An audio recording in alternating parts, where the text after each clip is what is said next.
Chapter 8:21. When the Qi Emperor was looking at Su Qin's departing carriage in shock, on the other side of the Yin and Qi camps, in the middle camp of the Yin army, the highest general of the Yin army, Zhong Gonyewuk, was worried. On his desk was a military report that had been sent from the Yin territory at the fastest speed. This military report showed that Ding Ning had left Jiaodong Commandery and entered the Yin territory. In reality, the news of Guanzhong's failure to assassinate Su Fu had not come yet. So for the Yin and Qi armies at this time, the greatest variable was Ding Ning and the power in Jiaodong Commandery. In the hearts of the high-ranking generals of the Yin and Qi armies, Zheng Xiu and Yuan Wu were destined to lose. In order to contain Ding Ning, the Yin dynasty had made preparations. At this time, his senior sect brother in White Goat Cave, Zhang Yi, was the country guarding marquis of the Yin. Half of the Yin army left in the Yin territory were in Zhang Yi's lands. In name, they were under Zhang Yi's orders to stabilize the Yin territory, but in reality, they were imprisoning Zhang Yi so that Ding Ning would be wary of his actions. If Ding Ning left Jiaodong Commandery and entered the Yin territory, then he should quickly go to Zhang Yi's land, Zhongshu Commandery. But up until now, there were no signs of Ding Ning appearing in Zhongshu Commandery. Then where did he go? No one had expected that Ding Ning was in Weiyang Commandery, a commandery very far from Zhongshu Commandery of the Yin dynasty. When the long night passed in the early morning of autumn, Ding Ning and a group of people appeared in Fuyang, a small county under Weiyang Commandery. 10 miles south of Fuyang, there was a forest. There were no mountain paths in the forest, but as Ding Ning passed through, a stone door inexplicably appeared in a certain part of the forest.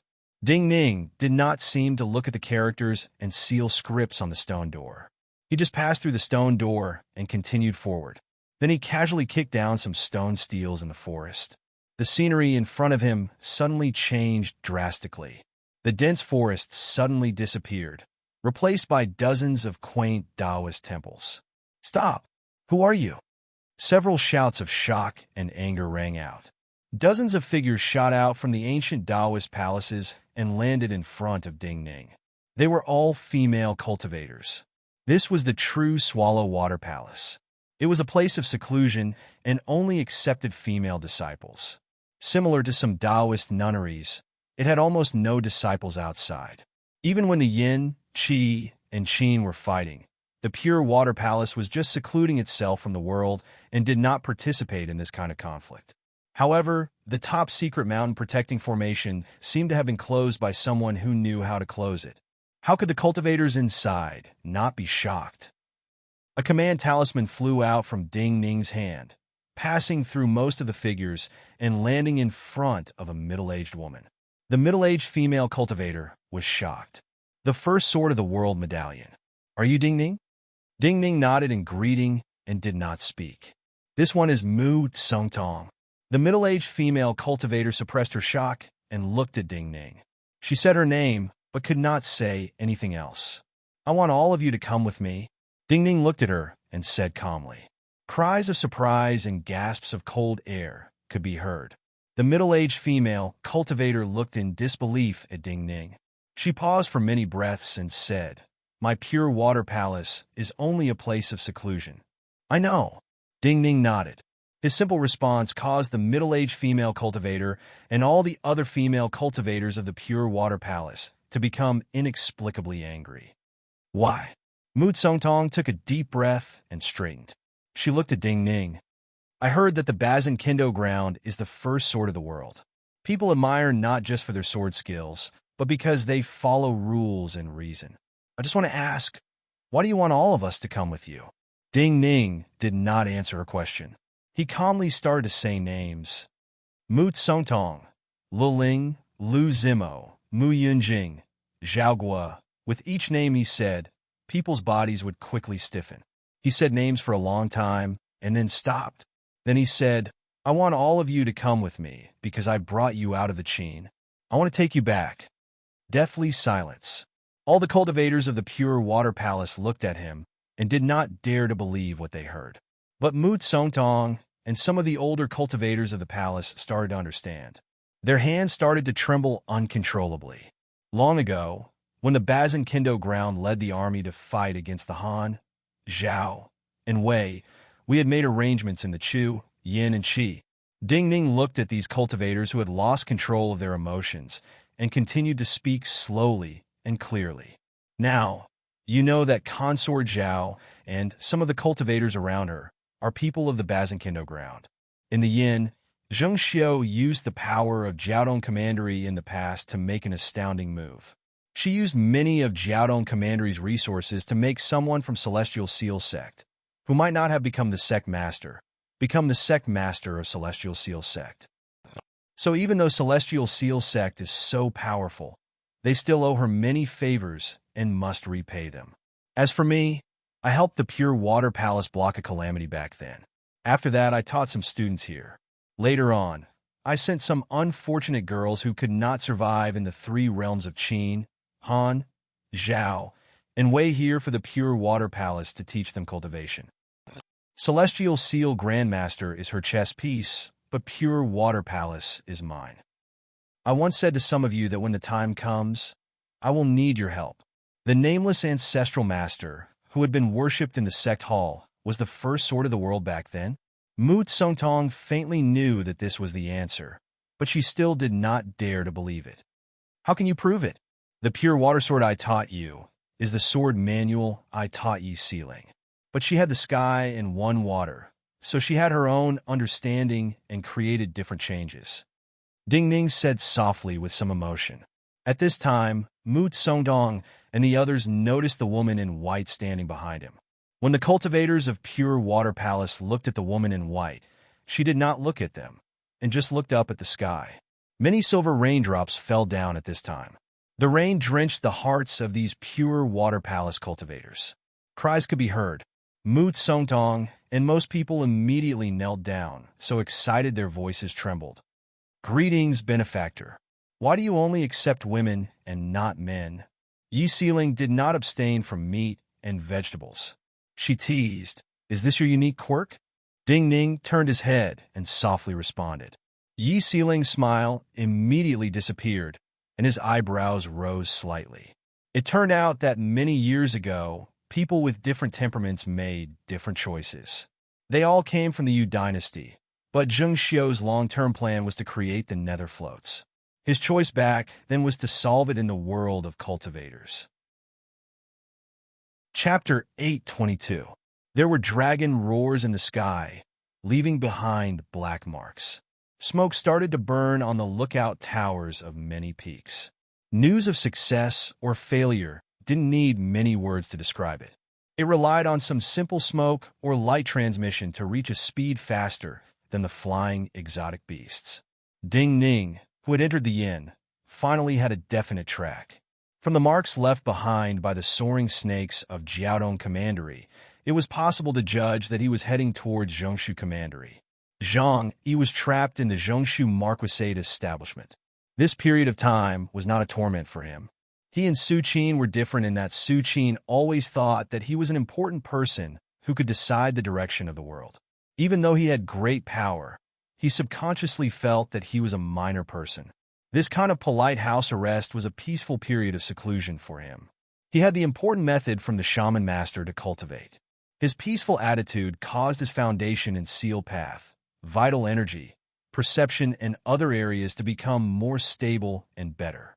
Sometimes, for cultivators, it was not necessarily a bad thing to progress slowly. Instead, it was a state that ordinary people could not achieve. When the soaring snakes of Jiaodong Commandery started to appear in the sky, even though Zhang Yi did not leave his room, he sensed the strangeness of the cultivators and soldiers around the Marquisate establishment. He naturally knew that Ding Ning was coming. He trusted Ding Ning too much and knew that Ding Ning would successfully take him away. But the reunion after a long time made him uncontrollably excited. However, he did not expect that there was another person who was very close to him, who had arrived before him. This was a seemingly ordinary old man.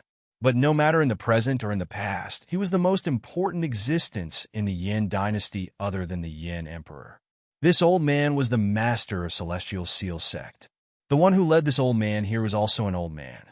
He was the official who had come on imperial orders to reward Zhang Yi Jiqing.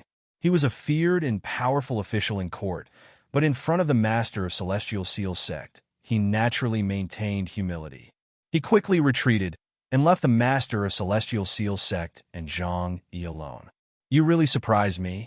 Looking at Zhang Yi, who had changed greatly, the master of Celestial Seal sect could not help but sigh in shock. They want me to come because they want me to stop Ding Ning from taking you back, he said. Zhang Yi was shocked. Sect master. This is their opinion, and not mine. The old man waved his hand, indicating for him to be calm. The military will not be satisfied, but how can my thoughts follow their wishes? If Ding Ning can bring enough power to intimidate the military, I naturally will not force myself to do so. Sect master. Zhang Yi was suddenly moved. The biggest reason I chose you back then was because you were not shocked by honor and true kindness. Just like Ji Qing just now. He gave you the title of Marquis in place of the Yin Emperor, but this title has become a shackle that imprisons you and plays you in the palm of his hand. Just now, you see him, but you are not angry. The old man waved his hand, indicating for Zhang Yi not to say anything and for him to continue listening. Take things as they come. You have a calm heart and are suited to cultivate the seal path. You are not proud or extravagant. You can always see your shortcomings, so you have been improving. You will understand some things as you grow older. But in the present situation, who has enough time? Since the day you became my direct disciple, not just me, but the elders of the sect have all silently agreed that you will be the next master of Celestial Seal sect. What? Although he had been reminded twice by the old man to calm down, Zhang Yi could not help but be shocked when he heard the old man's words. He suddenly raised his head. Yu Yi's yellow heaven Daoist seal is the most important power of the sect. He naturally became close friends with you. This is a great blessing for the sect. The old man looked at the shocked Zhang Yi and said, I will tell him to go with you. After saying this, the old man didn't say anything else. Instead, he handed over a purple jade token to Zhang Yi. Yet this was more powerful than any words. Zhang Yi's hand froze in shock, and he did not know what to do. This was the token of the sect master of Celestial Seal sect. Anyone who was loyal to Celestial Seal sect and thought they were still disciples of Celestial Seal sect would see this token as if they were seeing the sect master. This is not just a token, not just a symbol. The old man looked warmly at Zhang Yi and said, there is also a true seal of Celestial Seal sect on it, and only the sect master's inheritance. This was the true inheritance of the position of sect master. How can you do this? Zhang Yi used all the strength in his body to force out an incomplete sentence. Unless you do not want to recognize yourself as a disciple of Celestial Seal sect. The old man did not say anything to Zhang Yi. He looked deeply at his favorite student and then walked out of the seclusion room Zhang Yi was in and out of the marquisate establishment surrounded by soldiers. When he boarded the carriage waiting outside, he sighed softly. This was a bit rushed, but he did not have much time left. Zhang Yi could not leave the marquisate establishment. He watched the back of the old man and the departing carriage from the marquisate establishment. He inexplicably wanted to cry. For some reason, he felt this old man's back was no different from his teacher Shui Wanshu back then. What did the sect master talk to you about? Yu Yi's figure appeared next to him. Zhang Yi did not know how to answer and showed him the sect master's token in his hand. The sect master, the moment Yu Yi saw the token in his hand, he was stunned. In the next moment, the shock in his eyes became even stronger.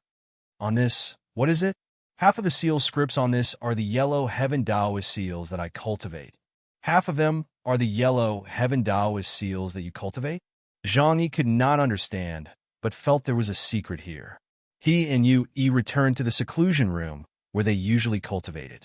But whether it was Yu Yi, who saw that half of the runes were yellow heaven Taoist runes, or him, they had no clue. They only felt that the yellow heaven Taoist runes and the rest of the runes were mixed together in a mess. One person will be able to see something. He should arrive soon. Zhang Yi did not spend too much effort to comprehend it. Instead, he said this to Lu Yi. When he said these words, there was a strange gust of wind that swept up the banners in the barracks outside his marquee mansion. In the sky above Zhongshu Commandery, the shadows of multiple serpents appeared.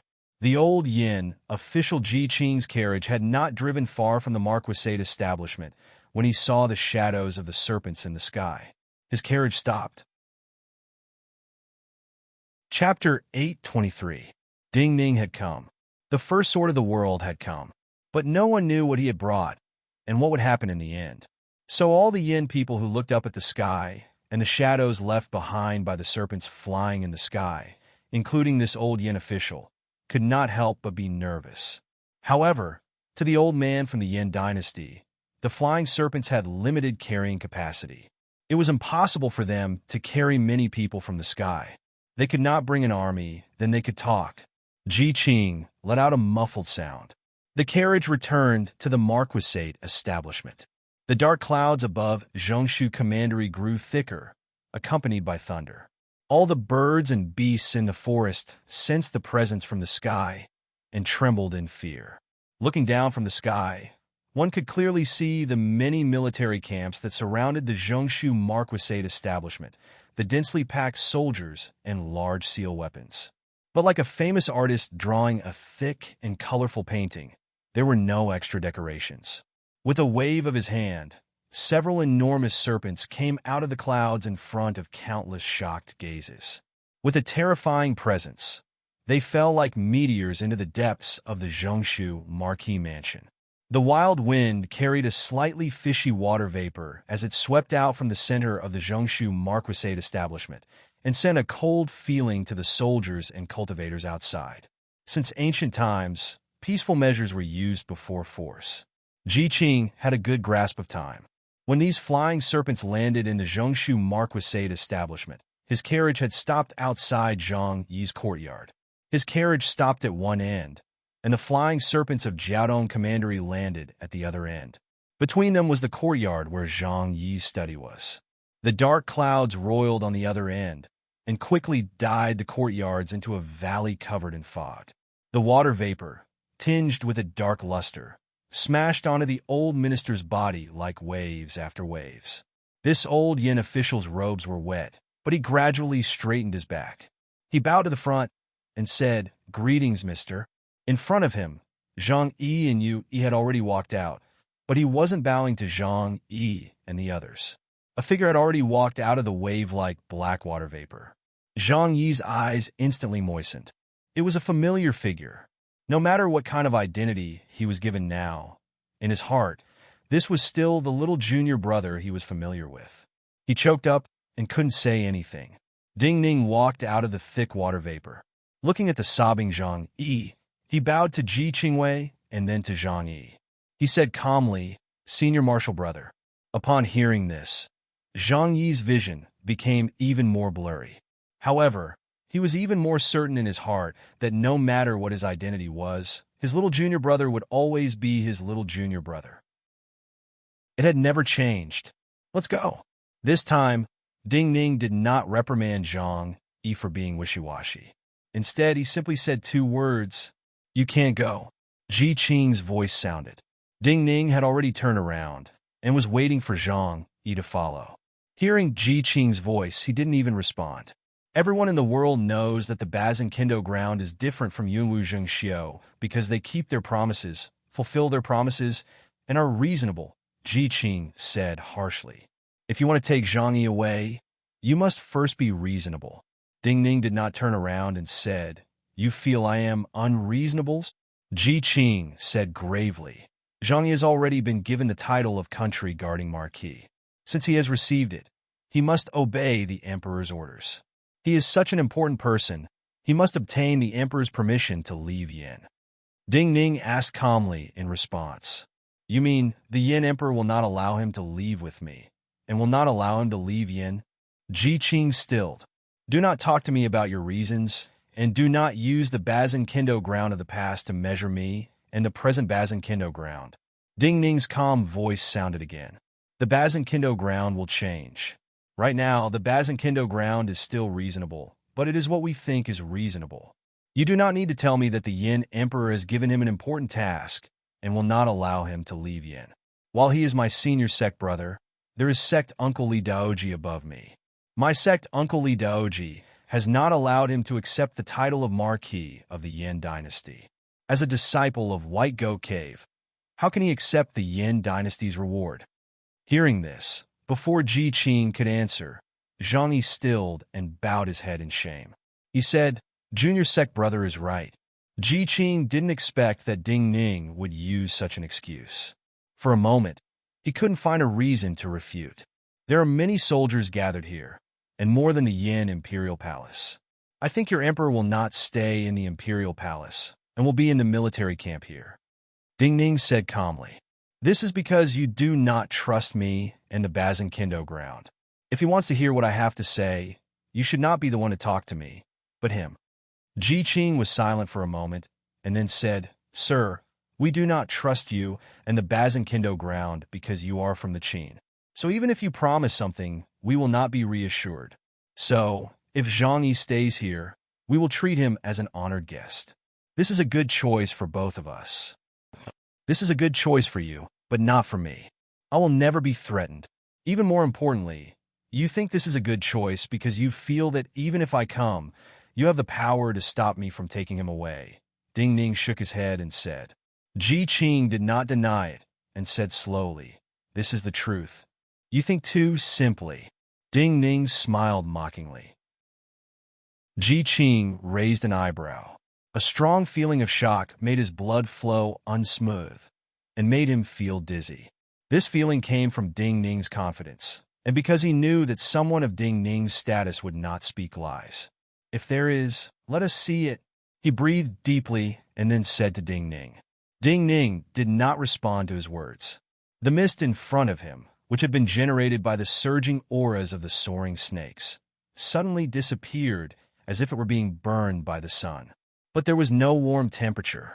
Instead, there was an indescribable coldness coming from it. Even the soaring snakes that occasionally roared felt fear. Just like the beasts in Zhongshu County who had feared their arrival, they started to tremble. Ji Qing's pupils started to contract. Many of the spectators on the high platforms outside, and even floating in the air with their own power, started to contract. As the mist disappeared, more than 100 figures walked out from behind Ding Ning in an orderly manner. Just from the way they walked, people could judge that they were true soldiers. The general at the front was Xiang Yan. The soldiers behind him were all cultivators, and their cultivation was similar. So people could easily judge that these soldiers were part of the Chu Gold Dagger Army. The Gold Dagger Army had been the strongest army of the Chu dynasty in the past, and had played a decisive role in the Battle of Yangshan Commandery. But at this time, what made the Yin people have difficulty breathing was the armor of the Gold Dagger Army. Chapter 8:24. The appearance of these armors were extremely simple and unadorned. They looked extremely large, making the soldiers who wore these armors appear exceptionally tall and sturdy. This was completely different from the Chu battle armor that advocated nimbleness. The armor was made from a kind of refined gold, but the surface was naturally uneven like dragon scales. Its color was dark to the extreme, and an exceptionally cold aura was constantly being emitted from the armor. No matter if it was the surface of the armor or the inside of the armor, there was a layer of light flowing between the flesh and the bodies of these soldiers. So even though they wore such large armor, they did not give people a feeling of emptiness. These Gold Dagger Army soldiers followed Xiang Yin and walked behind Ding Ning. They were very close to Ji Qing at this time, but because of the deep black light and the light of the water, people felt they were very far away, like they were standing in an abyss and looking out.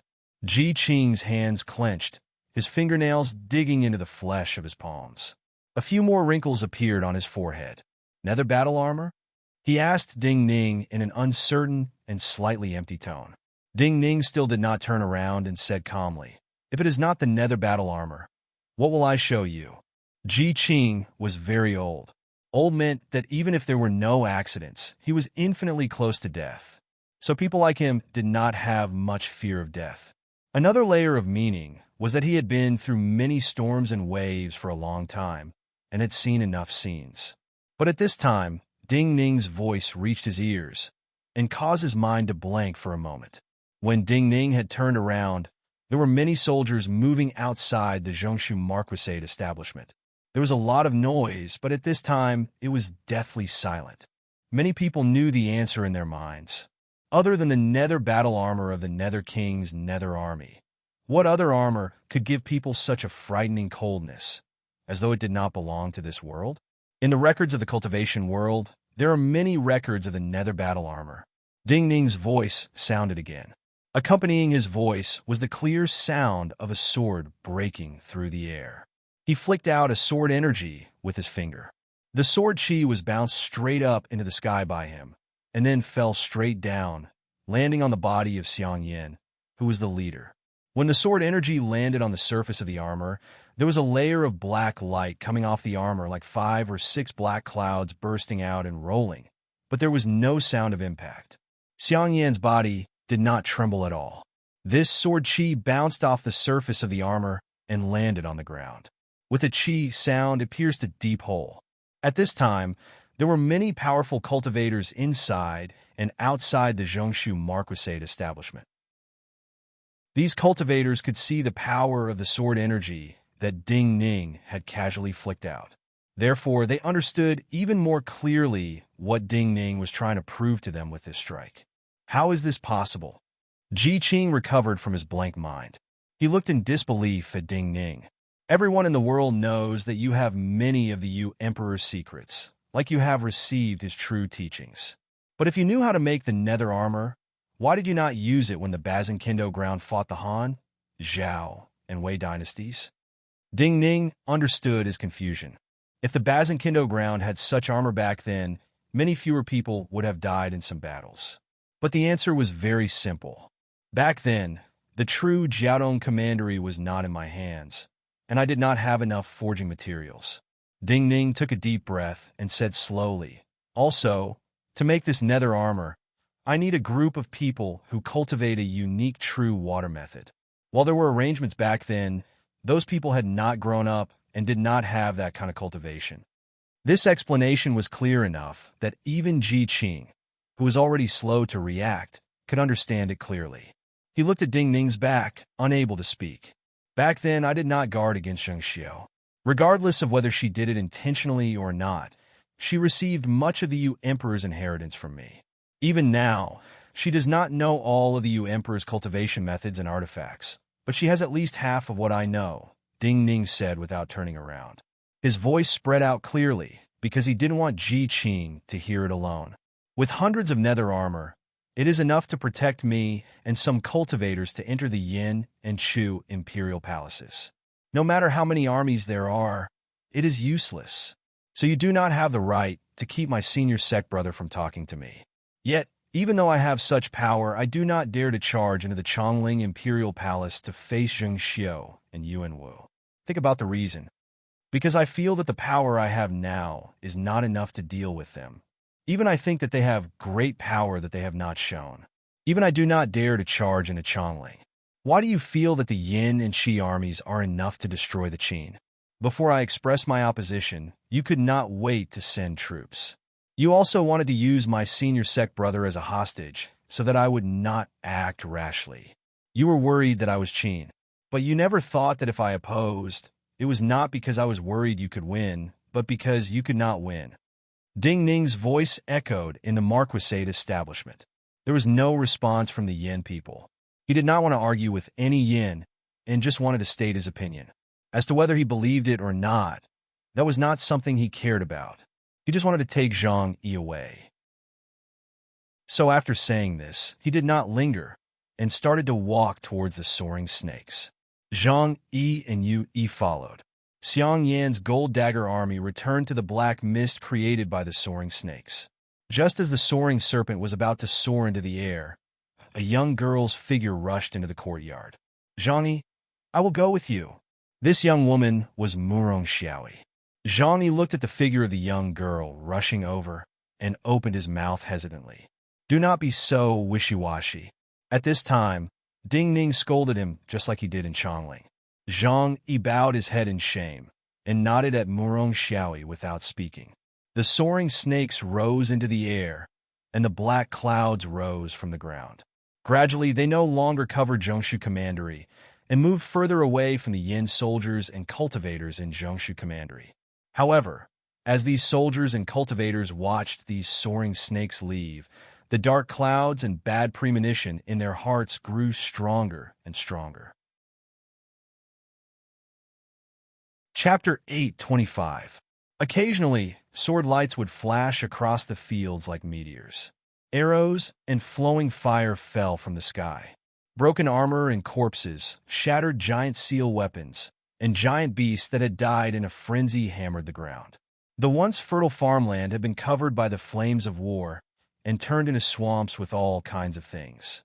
After a short rest, the Yin and Qi alliance started their fiercest attack on Guanzhong from Zhongshan Commandery.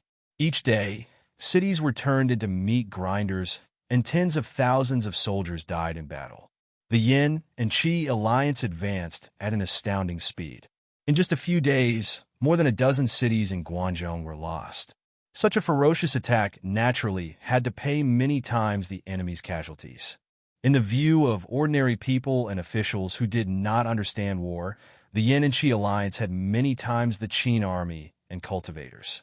Even if they used this tactic, it was enough to exhaust the main forces of the Qin dynasty. Another reason was that winter was approaching. Due to the weather, the Yin and Qi alliance had to obtain a temporary victory before the winter arrived. If they could take Guanzhong, they could reach Chongling. After losing their granaries, military equipment, and important cities, the Qin dynasty only existed in name. Yet all of the high-ranking generals of the Yin and Qi alliance knew the true reason. This fierce attack that did not care for losses came from the failed assassination of Su Fu. Su Fu's enormous sword formation of 600 boys and girls was a great disaster for the army, not just for the cultivators. This kind of power, in some stalemates, was enough to decide the victory of a crucial battle. So before that, the Yin and Qi alliance had to do their best to destroy the main forces of the Qin dynasty. Other than this reason, there was another reason that only a few of the highest-ranking generals knew. The secret workshops that Zheng Xiu had built in Guanzhong were empty.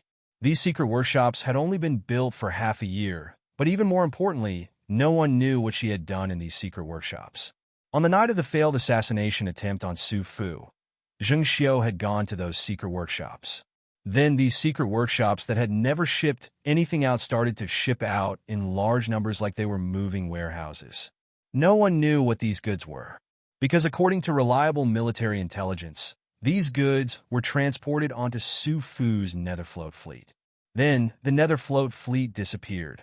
Now was not the time when the Qi dynasty and the Qin worked together to defeat the Chu. There were no more Qi cultivators on the Netherfloat fleet, so no one knew where the Netherfloat fleet would go. No one was sure, which meant that it could suddenly appear anywhere.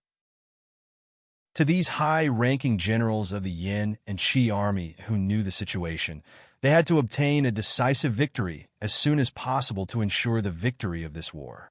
When the fighting in Guanzhong was at its fiercest, a young person who had been separated from Chongling for a long time returned to Chongling. Su Qin walked through Chongling. He first went to Falling Parasol and then to Ink Garden. The shabby alley in Falling Parasol seemed to still be the same. Ink Garden was slightly abandoned. But even so, he encountered some young cultivators who had come to pay their respects. For the young cultivators who had just arrived in Chongling, these places seemed to have become places they had to visit. He found it somewhat ironic. It was not only the attitude of these young cultivators of the Qin dynasty towards Ding Ning, but also the attitude of this city and himself. The walls of Chongling were finished. Yet without Mo Shouqing, without Yi Siling, and even Huang Jinwei, who had been moved to Guanzhong, this seemingly well-guarded city was like the pivot of an enormous formation that had been taken away. He walked among them. Even if he did not disguise himself and used his true appearance, no one cared. In the end, he walked to Li Lingjuan's establishment. At this time, it was in ruins with weeds growing everywhere. Thinking of what had happened here, Su Qin smiled with slight disdain. At the same time, he felt some regret. He had left Chongling too early, and Li Lingjun had died too quickly. He had been too weak when he left back then. As a result, his return this time was dull. He did not even have an enemy he wanted to kill. No one knew him as he walked on the streets. There was no glory of returning home in glory. He walked through the ruins alone. He grabbed a handful of wild millet and chewed. Then he boarded a carriage parked at the back of the ruins. This seemingly ordinary carriage headed towards the imperial city, but easily passed through the gates and drove into the imperial palace. Deep in the imperial palace, in a hall where even the autumn light was blocked by a mountain of cases, the old man bent over the table slowly, stood up.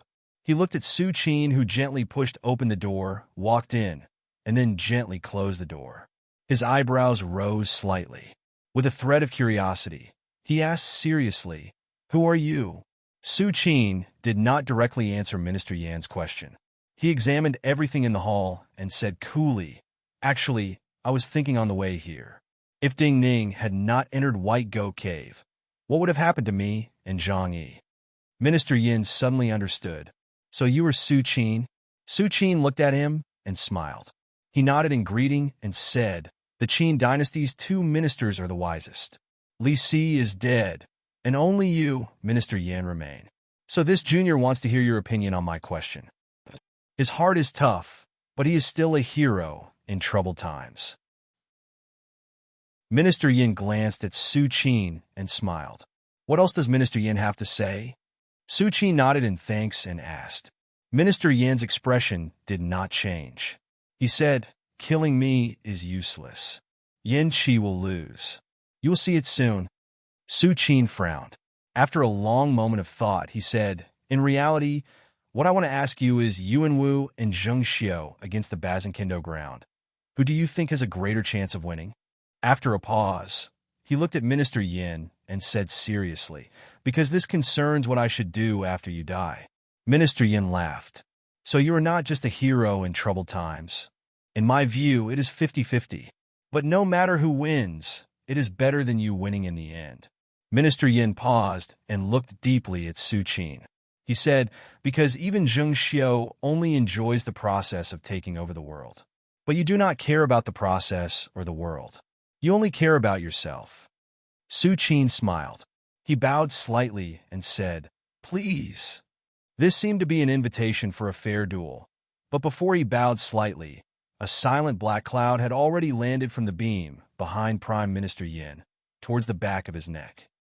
"Demons and monsters, you are not good enough." Minister Yin suddenly opened his eyes angrily and shouted his final evaluation of Su Qin. A golden light came out of his back and shattered the black cloud with a boom. Chapter 826. Su Qin was not angry at this evaluation. He smiled in slight disdain. Just as the golden light shattered the black cloud, his aura changed completely. Previously, he had been standing there quietly with only his presence. But in this moment, many vast presences appeared behind him at the same time.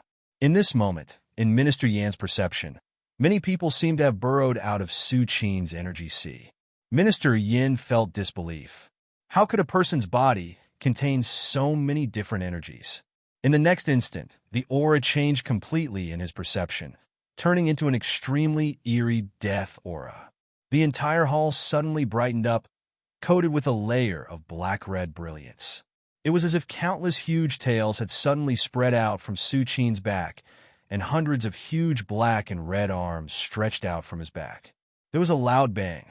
These hundreds of arms came down and shattered the golden light that had just appeared on Minister Yan's body. Minister Yan's body suddenly fell down, and he became several inches shorter. Blood started to seep out of his skin, and he looked terrifying. "What kind of monster are you?"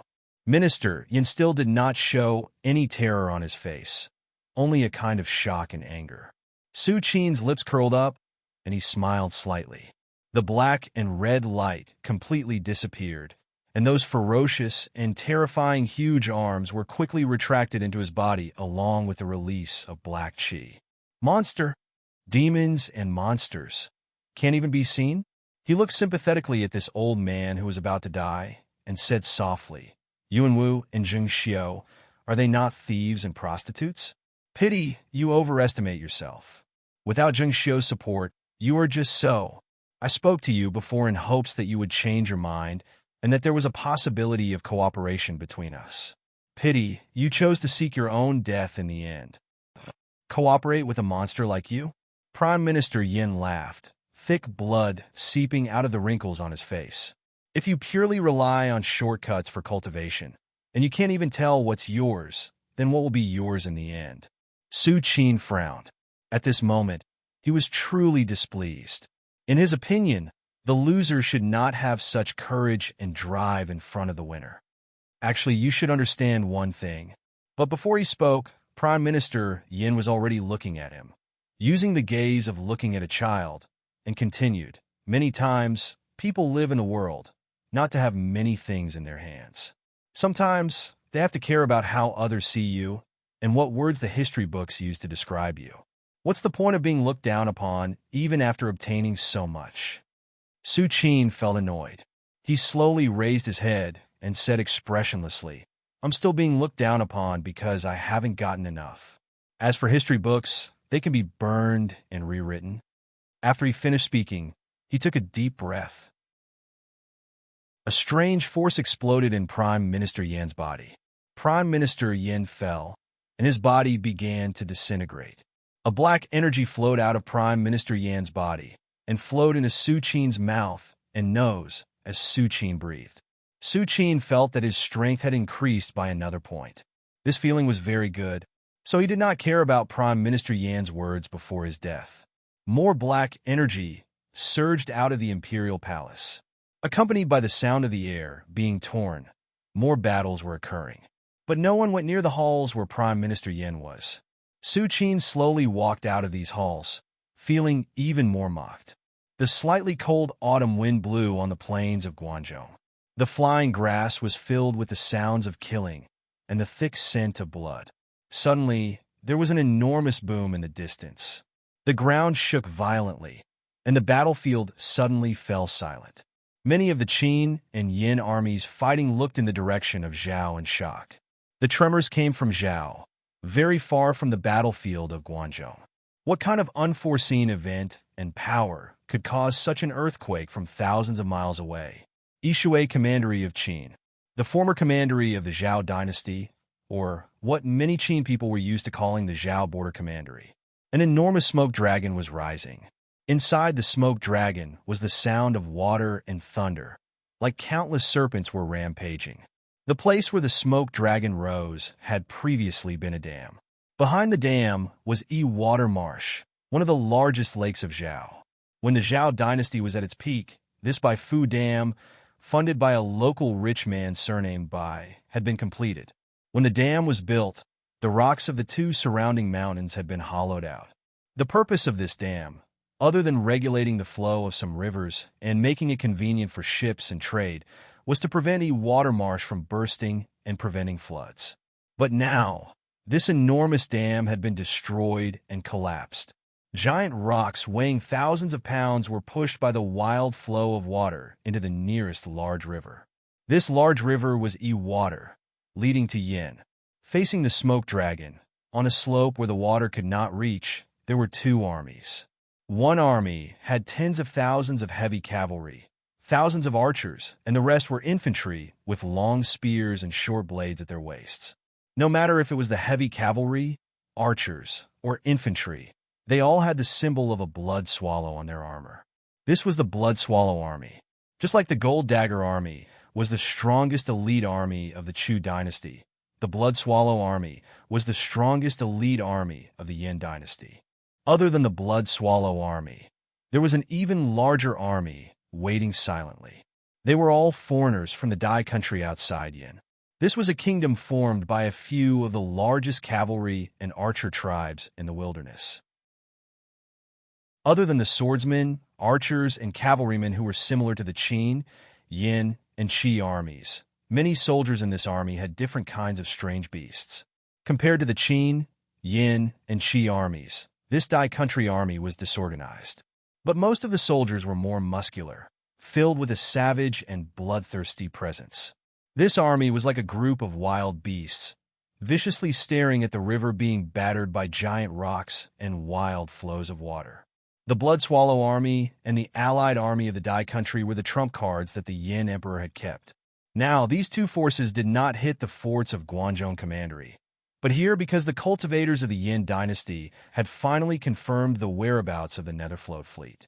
This Netherfloat fleet was traveling through the Zhao border towards the Yin. At this time, they were at the bottom of this large river. The surface of the water that had been battered by giant rocks suddenly surged upwards, creating even larger waves. Countless roars rang out from the two waiting armies. The Netherfloat fleet was about to appear in front of them. Chapter 8:27. One after another, the Netherfloats broke out of the water like giant mountains rising from the bottom of the water. The reason why these Netherfloats were able to travel underwater was because of the support of the Yin and Ghost Yuanqi formation. At this moment, countless huge rocks fell into the water, and these Netherfloats suffered from the impact. The formation on the ships was already unstable, and as black gas leaked out, powerful Yuan Qi forces clashed within the ships.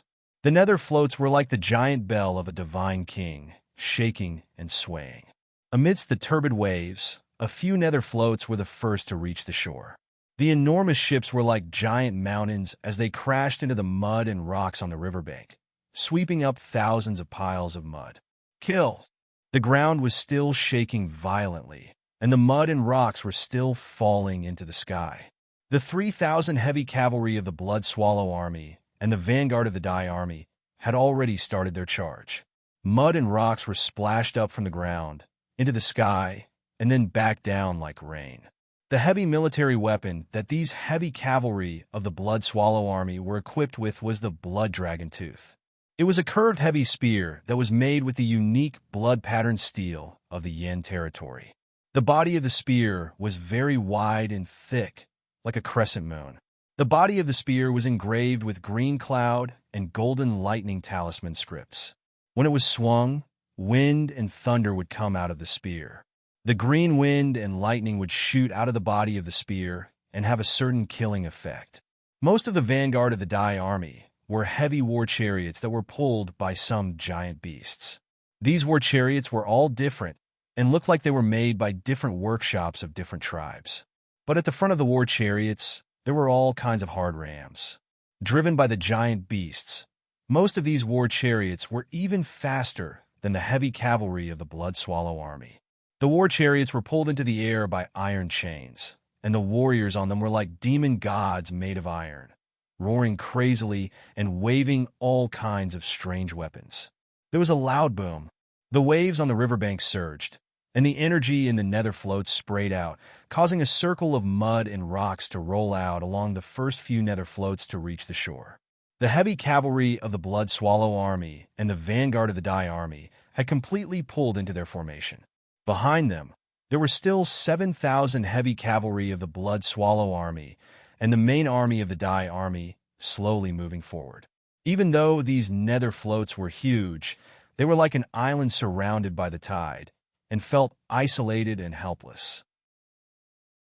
However, the moment the cabin doors of these Netherfloats opened, all the soldiers of Yin and Dai kingdom froze, and a chill rose from their hearts uncontrollably.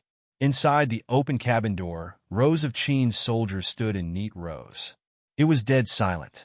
Even though the turbid waves were surging to the heavens, the mud was filling the sky, and the enemy was charging at them like a landslide.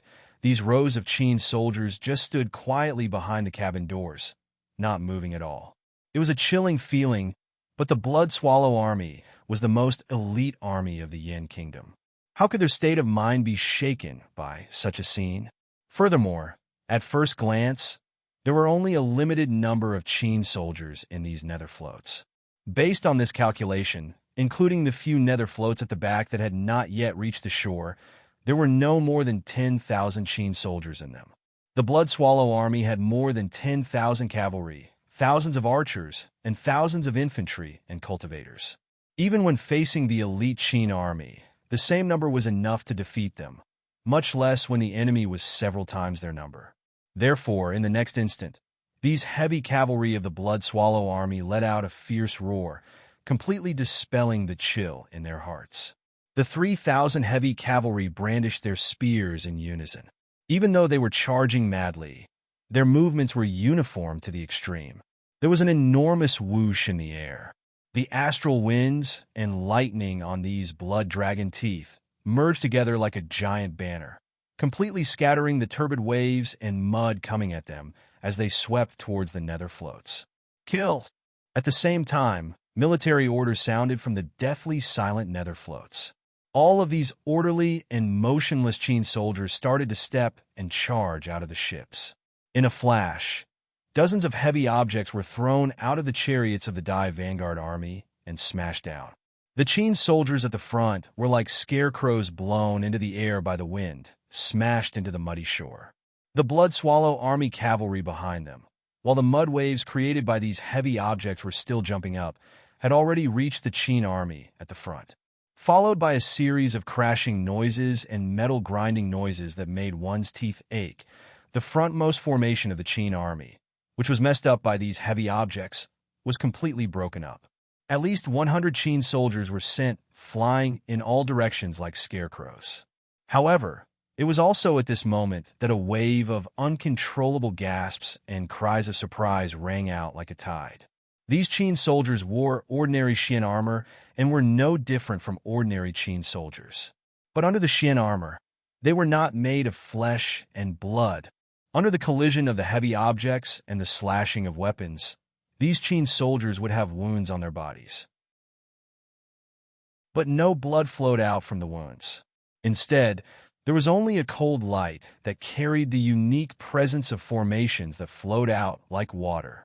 The counterattack started amidst absolute shock. Except for a small number of Qin soldiers who were directly pressed into the mud by the heavy objects. No matter if it was those who were smashed away by the heavy objects, those who were knocked away by the heavy cavalry, those who were stabbed by the blood dragon teeth, or those who were directly chopped off from their horses, these Qin soldiers all started to fight back. Some of the wounds that were fatal to ordinary soldiers did not seem to hinder their movements. Amidst the sounds of cold air being sucked in and cries of alarm, the gloomy long swords in their hands cut into these heavy cavalry's weak points with exceptional precision. Abnormally hot blood sprayed out like a waterfall at the same time. The heavy cavalry at the very front were like sliced chives, falling down in an orderly manner.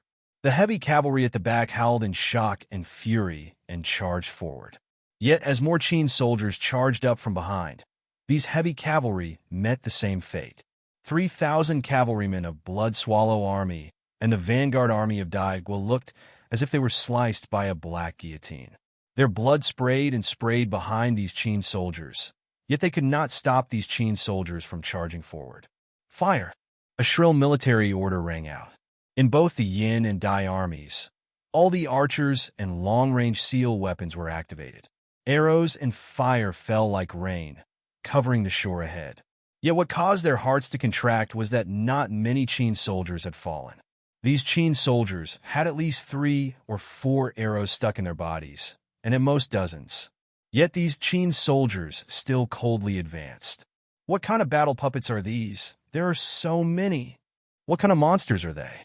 Terrified shouts sounded among the Dai armies. At this time, the shore roared again.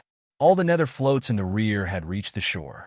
In the cabins where the doors were open and no Qin infantry appeared, the sound of hooves sounded like rain. These hooves were like a curse of death that struck the hearts of every Yin and Dai soldier. In their frozen gazes, there were war horses and chariots charging out of the cabins, accompanied by the howling wind. The Qin soldiers on these war horses and chariots were not alive, their eyes flashing with light.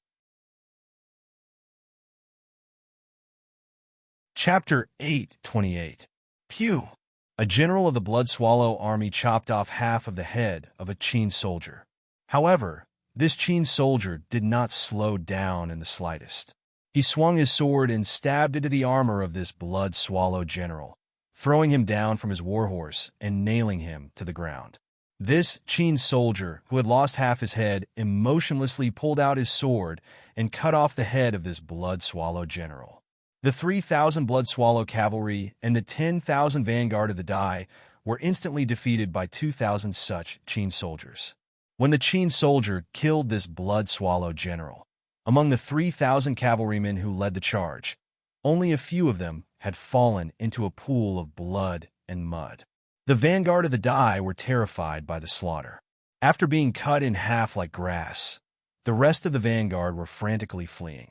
Especially those giant beasts that had lost control, they crashed into the chaotic Dai army in their mad dash. These giant beasts were siege beasts and towing beasts.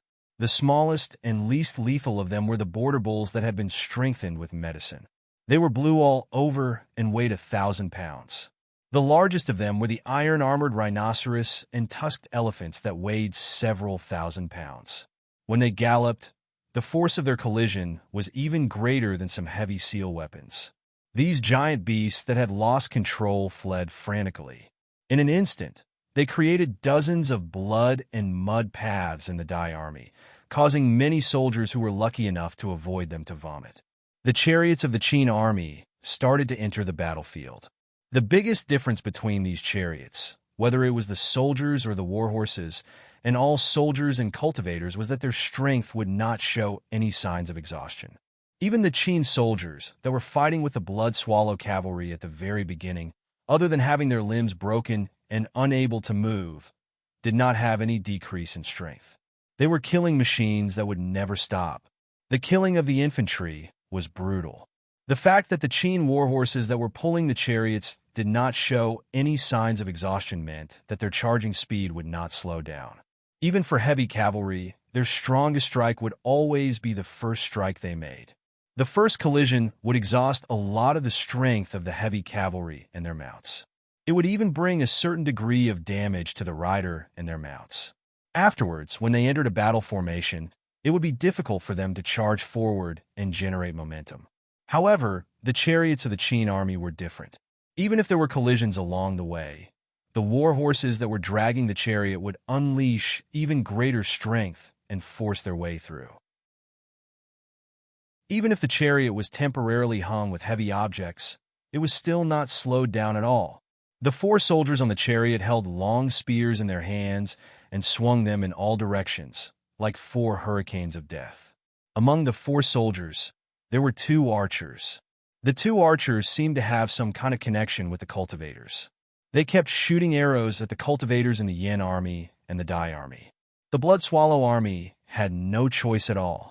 Just by relying on the military power of the nether floats that had docked, the Qin army had gone from welcoming the charge at the start to instantly launching a counterattack now. When these chariots of the Qin army arrived in front of the infantry, they led the infantry at the back and engaged in a fierce battle with the 7,000 heavy cavalry. The archers of the Blood-Swallow army and the Dai army had completely lost their effect. This was especially so as the Dai country's army was formed from the various tribes. They were ferocious at the borders but lacked coordination and coordination. Now that they were panicking and lost their footing, the arrows from the Dai country's army caused a lot of damage to the Yin army. Amidst the chaos, the generals of the Yin army could not restrain them. The heavy cavalry relied on their own weight, and under the charge of the chariots of Qin army, they were unable to hold their ground. Their heavy armored mounts were pushed back, which made the Blood-Swallow army, who had strict military discipline, even worse. Yet this was just the beginning of the Qin army's counterattack. In the already chaotic air, there were suddenly countless shrill cries. Flying swords flew out of the nether floats at terrifying speed and instantly created hundreds of whirlpools in the air. The swordsmen of the Qin army were the main characters of the battlefield. The speed at which these flying swords reaped lives would surpass any seal weapon on the battlefield and any weapon in the hands of ordinary soldiers. When any army faced the Qin army, they would be wary of the swordsmen of the Qin army. When these hundreds of flying swords flew out of the nether floats near the shore with terrifying howls, some of the cultivators of the Yin and Dai armies finally acted. The Yin and Dai armies had an absolute advantage in numbers. In this moment, the number of flying swords that flew out of the Yin and Dai armies was no less than the Qin army. Hundreds of sword lights also created terrifying whirlpools and whirlpools to meet those flying swords. In a moment, the sound of metal clashing and energy clashing sounded in the air. Some of the flying swords had collided countless times within a single breath, and countless golden flower-like flames were sprinkling down from the sky. The wind of death howled above the army. Any sword energy could cause a head to leave the body and fly into the air. Yet of the two sides fighting, one had no fear, or rather did not know what fear was, while the other side was made of flesh and blood. More seal weapons were activated. Destructive light exploded in the air. Some of the metal nets, flying blades, and chains that restricted the flying swords flew and fell in the air. Yet even the generals of the Blood-Swallow army, who were in a frenzy, started to understand that this battle was different from all the battles they had experienced before. In the past, these things that were just as destructive were a threat to both armies. When they fell from the air and killed their way through the army, both armies would feel terror and be restricted. But now, while these things could pose a threat to the flying swords of the Qin swordsmen, they could only cause terror and threat to their own army. Because what was charging at them was just some metal, leather armor, seal weapons, and inexplicable methods piled up together. They were not flesh and blood that could move minds. Even though the cultivators had the advantage in numbers, the hundreds of flying swords of the Qin army could wander freely on the battlefield and attack anywhere. The flying swords of the cultivators of the Yin army and the Dai army could only block them, and could not kill Swordmaster Qin on the nether floats. The nether floats themselves were mysterious and powerful fortresses. The flying swords of the Yin and Dai armies that flew into the nether floats lost their connection to their masters. Like helpless lambs, they were swallowed up in an instant. The flying swords of the Yin and Dai armies could not directly threaten the Qin swordsmen, but the flying swords of the Qin swordsmen could directly attack their swordsmen. The attendants of the Yin and Dai armies that guarded the swordsmen died in every breath in order to block the flying swords of the Qin army. Amidst the continuous whistling and clashing of the hundreds of deadly sword winds, the sword masters of the Yin army and the Dai army would have blood splattering around them with every breath, and someone would fall down. The chariots of the Qin army were still charging. The arrows of the archers on the chariots were also searching for the Yin and Dai army swordsmen. Retreat, create distance, and force the Qin swordsmen on the nether floats to leave the ships and the chilling iron turtle shell. Otherwise, their flying swords would not be able to reach far enough. This seemed to be the best response at this time. However, fleeing was dangerous in itself. Most importantly, when they could not use such a tactic, fleeing back would also consume energy. But the Qin army they were facing did not consume any energy at all in their pursuit. As long as they started to retreat, this battle would become a one-sided slaughter. How could a battle that had been prepared for a long time and even used the power of the Dai army turn into such a battle? Chapter 8:29. On the battlefield in Guangzhou, the Yin and Qi armies advanced quickly. They did not care about casualties and only pursued results. The Yin and Qi armies quickly forced the Qin army to a point where they could not escape. The three main armies of the Yin and Qi armies had swept through the last obstacle to Changluo. The vanguard army was nearing Changluo. From the city gates of Changluo, it was possible to see the three long trails of dust created by the three vanguard armies as they advanced. Changluo was not just the most important city in Guangzhou. For the entire Qin dynasty, Changluo was only second in size to Chongling. It was the second largest city in the Qin dynasty and was even more prosperous than Chongling. If Chongling was the head of the Qin dynasty and all the government orders came from Chongling and reached the entire Qin dynasty, then Changluo was the heart of the Qin dynasty and provided the blood and nutrients for the entire Qin dynasty to function. From any angle, Changluo was the key to deciding the outcome of this war. The Qin dynasty could not abandon Changluo. If Changluo was lost, even if the Qin dynasty armies could counterattack and reclaim Changluo, the Qin dynasty's economy would suffer immeasurable losses and would not recover. For the Yin and Qi armies, Changluo was the final battle location. According to reliable news, the Yuanwu emperor was in Changluo. The emperor would not leave Changluo, so the Qin army would not abandon Changluo.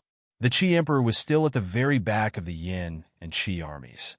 A newly ascended emperor should have a vigorous vitality and an indomitable spirit in the midst of successive victories. Also, there was news from Chongling that the other prime minister of the Qin dynasty, Prime Minister Yin, had been assassinated. Prime Minister Yan's death was good news for the Yin and Qi armies, putting aside the fact that the Chongling officials were leaderless and could not handle many political matters.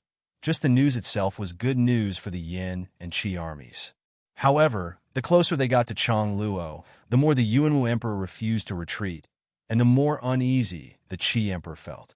The young man who had made a deal with him, Su Qin, had come from Chongling's White Goat Cave. He had been crippled due to a sword competition and had followed Li Ling commandery to the Chu border. Then, Zheng Xiu had arranged for him to escape to Yin Celestial Seal sect. Then, he had become Zheng Xiu's representative in the Chu border and the most powerful person in the Chu capital. In the end, he had been kidnapped by Qi's siren, but had quickly become the leader of the Qi dynasty's cultivators. In Emperor Qi's opinion, Su Qin's rapid growth was mostly due to Zheng Xiu's manipulation. Compared to Yuanwu and Zheng Xiu, he was just an infant beast that had been manipulated to grow quickly. From this perspective, Yuanwu and Zheng Xiu were naturally much more terrifying than Su Qin. However, Su Qin had already said that he would really assassinate someone like Prime Minister Yan. The news of Prime Minister Yan's death had shaken his confidence. He started to feel that the attitude of Ding Ning and the entire Bazinkendo ground was not because Ding Ning and the people of the Bazinkendo ground were Qin people. Everyone in the world knew that Yuanwu liked peace. Yet no one knew that Yuanwu was still by the river outside Changluo, in the palace that had been converted from the Dragon King Temple. This place was closer to the vanguard of the Yin and Qi army, close enough to see the flags of the army and the cold light of the weapons of the soldiers. If one was too close to the army, they could be ambushed by the cultivators and elite troops. Yet, there were only two people in this palace, Yuanwu and Huang Jinwei. The Dragon King's palace was built facing the river with its back to the mountain. There was a mountain path at the back that led to the top of the mountain. Yuanwu was standing at the top of the mountain with his hands behind his back. He looked silently at the plains where the river led to, at the Yin and Qi flags and the cold light of their weapons. Huang Jinwei stood silently behind him. That day, this lonely one returned to Guanzhong and met the empress here. This lonely one brought official Su Fu, and she brought Yixinhe. The two parted on bad terms. Yuanwu looked at the dust dragon formed by the Yin and Qi army for a long time before he slowly spoke. After saying this, he paused for a moment and then said, "When a person becomes an existence that controls the dynasty and even the world, many times his actions cannot be based on his personal preferences. If this lonely one is purely a cultivator, this lonely one may not be able to make her dislike him. But if this lonely one is purely a cultivator, I cannot have her." This is the contradiction. Life is made up of countless contradictions. Even you are very different from your teacher, Mo Shoqing. But both your teacher and this lonely one have never been wrong about one thing. You are selfless, and you care about all the Qin people. The Empress comes from Jiaodong Commandery. Jiaodong Commandery is a remote place, and has been biding its time for many years. Other than being richer than Guanzhong, they also have the ambition to rule the world. Their craftsmen have spent the most effort in the past centuries on the research of battle dolls. In Chongling, there are many metal battle dolls on the two sides of the stone path outside the Emperor's study. But since ancient times, the one that has the deepest research on seal weapons and battle dolls can form an army is the Yu dynasty that once ruled the world. Wang Jingming shocked Chongling in the past, and the cultivation world quickly learned that he had received many inheritances of the Yu dynasty. So I speculated that the Empress came from Jiaodong Commandery and approached him first after entering Chongling for some of the inheritances of the Yu dynasty. The most important were some of the seal weapon forging methods of the Yu dynasty, like the formation of the nether floats and the puppet army of the Yu king. She got what she wanted. Before Jiaodong Commandery was taken over by the Bazinkendo ground, Many forging materials were sent to Guangzhou. The workshop she set up were Jiaodong Commandery's centuries of research on battle dolls, and they were finally able to merge perfectly with the Yu Emperor's puppets. That is her army that transcends life and death. She calls it the Terracotta Army. That army is absolutely loyal to her. It will not betray her, will not think, and will only coldly carry out her orders. This Lonely One's nether floats will take her Terracotta Army to attack the Yin. The Yin dynasty will not be able to stop it, and will quickly follow in the footsteps of the Chu dynasty. This Lonely One promised her to stop the Yin and Qi armies here. This Lonely One's greatest plan in these years was the nether floats and official Su's formation of 600 boys and girls. Starting before this Lonely One ascended the throne, this Lonely One had the best resources, including all of the Qin outside of Chongling, including the best children of the Han, Zhao, and Wei to official Su. This sword formation was originally prepared for the remnants of the Bazin Kendo ground. This sword formation, when it matures and is stronger, when these people are older, even Realm 8 cultivators will not be able to defeat this sword formation. But this Lonely One had not expected the 9-death silkworm to revive, and had not expected the world to change so dramatically. The cultivators of the Qin dynasty are dying. Facing such an alliance army, just the Qin dynasty army and this sword formation is not enough to stop them outside Chongluo. If this Lonely One wants to fulfill my promise and defeat the Yin and Qi armies here, I can only rely on you. After speaking slowly and quietly, Yuanwu turned around and looked at Huang Jinwei, who had been listening with his head bowed. Chapter 830. Only now did Huang Jinwei, who had been summoned from Chongling and had been listening silently, look up slightly. He met Yuanwu's warm and expectant gaze and said, "What can I do?" Yuanwu looked at him and did not answer the question. Instead, he said something that seemed unrelated to this question. This Lonely One is very diligent. This Lonely One has learned some of the methods that Su Fu official Su knows, and your teacher knows some of the methods that this Lonely One knows. Also, since the Qin dynasty, the one with the greatest accumulation in the Qin dynasty is not the Zheng family of Jiaodong Commandery, or the old nobility of Chongling. Not the Gongsun clan, but the imperial family. The imperial family is not newly established. After so many years of accumulation, how can this Lonely One have less good things than the old families, or Jiaodong Commandery? Yet, everyone subconsciously feels that Jiaodong Commandery is stronger than the imperial family. In reality, this Lonely One has always been mediocre, so people think so. Yuanwu's tone was still gentle when he said this, but for some reason, Huang Jinwei heard the strong and iron-blooded meaning within. This Lonely One took you to Deer Mountain because if you stand with this Lonely One, no one in the world can kill this Lonely One. Now that my cultivation has advanced, so have you. So, standing here with you, I do not have to worry at all that I will be assassinated like official Su. This Lonely One is the first Realm 8 cultivator in the world. Right now, even if there are many Realm 7 Grandmasters in the Yin and Qi armies, those who are not Realm 8 are not in this Lonely One's eyes. So in this battle, the strongest power of the Qin dynasty is not official Su's sword formation, but this Lonely One. This Lonely One was once worried that you would switch sides to the Bazin Kendo ground. But the situation is different. If you do not help this Lonely One, today, Chongluo will be defeated. The hundreds of thousands of Qin soldiers and millions of citizens will be slaughtered. Huang Jinwei heard it clearly. He looked at the three armies that grew clearer and understood the path he had to take. Holy One, your cultivation has recovered. I think that you gave the Netherfloat army to the Empress to use, and she gave you the Spirit Lotus seeds to heal. Your Majesty, please speak frankly. You also know the cultivation method that Lord Su cultivates. Even you can turn me into your puppet.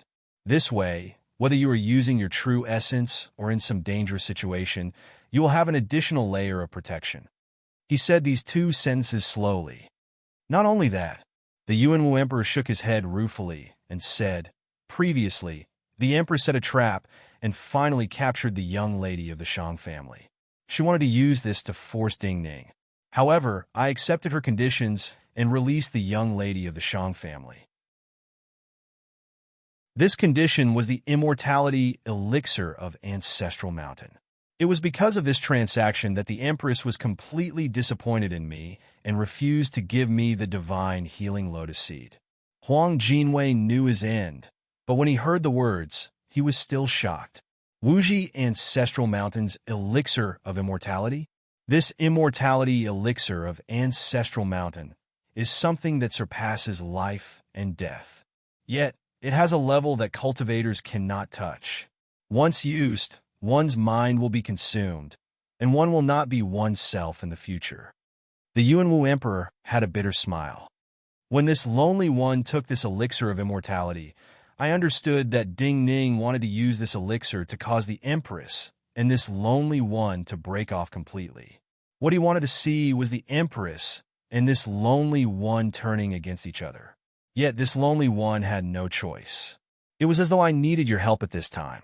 Without this elixir, this lonely one could not have won the battle against the Bazin Kendo ground. This lonely one had been searching for a way to use this elixir. Originally, I thought that the Bazin Kendo ground only controlled Jiaodong Commandery. Before they had enough troops, or before Ding Ning reached Realm 8, they could not fight their way into Chongling. So I thought I had time. But who would have thought that Jing Liuli could defeat the Starfire Sword, kill Li Si, and cause the Yin and Qi armies to come here? Does the Holy One know what is the most annoying thing about you? Huang Jinwei suddenly spoke. His tone was very gentle, but the words caused Yuanwu to pause. Yuanwu could not react. He stilled. What? The Holy One knows how to find excuses. Huang Jinwei looked at him and said, some obvious things, or things that will definitely happen, everyone can see clearly. If you find excuses, it is easy to be annoying. Yuanwu's expression did not change, but his eyebrows rose slightly. Huang Jinwei continued, the Empress hates the Emperor because there are some things that even if the Emperor does forcefully, it is only because he is a domineering ruler. If he does it and feels it is inappropriate, he needs to find excuses to cover it up. Yuanwu's lips moved slightly, but before he spoke, Huang Jinwei said, just like right now, I have been summoned here. The Holy One naturally understands my intentions. If I die, it is not for the Holy One, but for the millions of people in the city.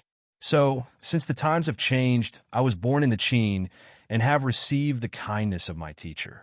My life's mission is to protect the people of the Qin.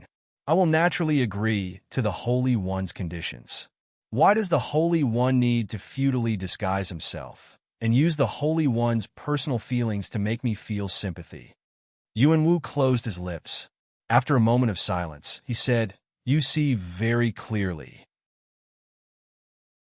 Huang Jinwei thought of his teacher on the turret back then and said coolly, but when I stand high, I naturally see further. Yuanwu was silent for a moment and said, this lonely one grants you eternal life and will have your merits recorded in the history books to be passed down through the ages. The history books are not for one moment, but for thousands of years. Countless years later, when the dynasty no longer exists, what is left in the history books is true. Everything is in the hearts of the people, and not in the words of the court historian. Huang Jinwei shook his head and said. Then he did not speak, and quietly closed his eyes. Yuanwu bowed slightly in greeting. A holy light that did not belong to Realm 7 came from his body and landed on Huang Jinwei's body. Another medicinal light that was suppressed by this holy light and did not belong to this world seeped into Huang Jinwei's body. Huang Jinwei's body trembled slightly, but he did not resist. Just like at the Deer Mountain Conference, he completely opened his heart, his energy sea, and allowed Yuanwu's vital energy to connect with his body's vital energy and merge into one. He gave himself to Yuanwu without any reservations. The three vanguard armies of Yin and Qi were closer to Changluo. The sound of hooves shook the world. But suddenly, the three vanguard armies paused at the same time. There was an enormous boom on the mountain peak by the river outside Changluo. Countless dazzling beams of light danced wildly in the air, as if countless gods were swinging their shining chains. The vital energy of all the cultivators was affected by the vibrations of the primal energies of the universe. and shook. Those rays of light did not disappear and grew denser. In the end, the mountain peak was flowing with holy light. Two black spots could be clearly seen amidst the flowing holy light. Kill. At the same time, the gates of Chang Luo opened, and battle cries shook the sky. Instead, a group of Qin cavalry rushed out and charged towards the vanguard of the three groups. Chapter 831. This cavalry troop was made up of light cavalries of Qin army, clad in dark leather armors. They had never appeared in the battlefield against the allied army of Yin and Qi. No matter it was their mounts or their riders, they were all full of vigor and spirit. However, the charging speed of this cavalry army was not that fast, because they were not the main characters. The main characters came from the mountain peak and the hundreds of chariots behind this cavalry. When the power on the mountain peak that did not belong to Realm 7 started to ripple, and the unique holy light produced by the energy ripple started to shine, all the cultivators in the vanguard understood what had happened. The blood on their faces started to fade, and they paled. Such powerful energy ripples meant that Yuan Wu's wounds had healed. The two figures in the holy light seemed to have merged into one. It was not hard for the cultivators in the vanguard to guess that the other figure was Huang Jinwei, whom the Yuan Wu Emperor had summoned from Chongling. They did not know that Yuan Wu had used Huang Jinwei to take the medicinal power of the Mountain of Ancestors' immortality medicine. But for them, Yuan Wu, who had recovered from his wounds, and a Realm 7 cultivator who could replenish his vital energy, and his sharp stance, was enough to show that the Yuan Wu Emperor was about to act personally. Their vanguard armies were going to face this terrifying emperor, or rather, they were going to use their lives to wear down the other's power. Yet this was not all. From the outside, the several hundred chariots behind the Qin cavalry that had just emerged from Chang Luo did not look like chariots that were filled with killing intent. There was a roof at the center of the chariot, and the edges of the roof were covered with white gauze to block the dust caused by the cavalry. Inside the white gauze, there were young boys and girls dressed in white. If such a scene had appeared on the battlefield before the assassination of Su Fu, everyone would think that this was a special sacrifice, a special ceremony. But after the cultivators who had tried to assassinate Su Fu that night were almost all killed, everyone knew that these young boys and girls were the power that Yuan Wu had accumulated over the years using all his resources. They were the trump card he would not reveal until the end. To the three vanguard armies of Yin and Qi, just the elite cavalry of the Qin dynasty and the Yuan Wu Emperor alone were hard to deal with, much less the addition of such a force. However, in this situation, the situation had changed. Just like when Huang Jinwei made his final decision, did they still have a choice? When the cavalry from Chang Luo passed through the plains below the palace, the holy light on the mountain peak began to recede. The rays of light that spread across the entire mountain peak like water began to shrink. Finally, it became a ball of light that was several feet wide and gathered around the two figures in the middle. This ball of light flew up, like a falling sun. It flew down from the peak of the mountain, directly passing over the charging cavalry and the chariots behind them, charging towards the vanguard of the three Yin and Qi roads. The holy light and the terrifying pressure were close to the ground. There was no real heat of the rising sun, but the unimaginably strong power turned everything on the ground into ashes, turning into waves of dust that spread to both sides. Battle cries that shook the sky rang out. Seeing that their emperor was the first to launch an attack, all the cavalrymen of the Qin army used their swords to knock on their breastplates. Accompanied by wild roars, a series of thunderous booms burst forth. On the other side, all of the soldiers in the vanguard gave off shrill shouts. The sky above them was filled with energy vibrations. In just an instant, countless violent sounds of breaking through the air drowned out their shouts of killing. The sword lights of flying swords, the light of countless seal weapons, the dense rain of arrows, and the heavy objects thrown out by the heavy seal weapons formed a black cloud above the Yin and Qi armies. The world suddenly darkened. This was not because of the formation of the black cloud, but because the holy light around Yuanwu and Huang Jinwei had suddenly faded and dimmed. A sword light flew out of the ball of light. This sword light was like a monster that swallowed the light in the air. There were no words that could describe the speed and power of this sword. From the moment this sword light appeared, the cultivators in the vanguard of the Yin and Qi armies only felt numbness and the presence of impending death. Whoosh! Whoosh!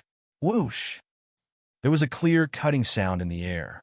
The black cloud facing the sword light was easily cut open. Just like how the sword had flattened the mountain at the Deer Mountain Conference, all of the flying swords, arrows, smooth objects formed from primal energies of the universe, heavy objects thrown out by seal weapons, and even some enormous blades of pure gold that blocked this sword light were all cut open and sent flying. The sword light did not lose much power and reached the end of the sword essence. The sword light swept to the front 1/3 of the vanguard army. All of the soldiers, war horses, and even the cultivators were cut in half by this sword. No matter if they were Realm 2 or 3 low-level cultivators, Realm 5 or 6 cultivators, or even Realm 7 grandmasters, they did not immediately choose to dodge and face this sword head-on. There was no difference in front of this sword. A Realm 7 grandmaster from the Yin was still in the posture of attacking with his sword. When some of the soldiers and low-level cultivators around him slowly separated and fell to the ground in 2 pieces, his life-bond sword was still flashing with unique light. But in the next moment, his life-bond sword gave a muffled sound, bent slightly, and flew backwards into the air. At the same time, his body, which seemed to be intact, shattered like glass, turning into pieces of glowing crystals and shattering. The 20,000 soldiers and cultivators at the front of the Yin and Qi vanguard army all fell to the ground under this sword and turned into corpses. No words could describe such a scene. Even the elite Qin dynasty cavalry behind Yuanwu suddenly stilled and felt a chill from the oncoming bloody smell. More than 10 majestic auras shot out from the 3 vanguard armies along with dazzling lights. These were all the Realm 7 grandmasters in the remaining vanguard army. These Realm 7 grandmasters of Yin and Qi knew that even if they worked together, they might not be able to kill Yuanwu at this time. But in their view, this was their only chance. They had to try their best to wear down Yuanwu's power before the 600 boys and girls on the chariots entered the battlefield, or seriously wound Yuanwu. However, the pupils of these grandmasters shrank rapidly. They saw that Yuanwu had remained where he was. Huang Jinwei, who was in front of Yuanwu, had already shot out towards them. What frightened them the most was that Huang Jinwei's body rippled with energy as powerful as Yuanwu's. There was even a strange feeling that they could not understand.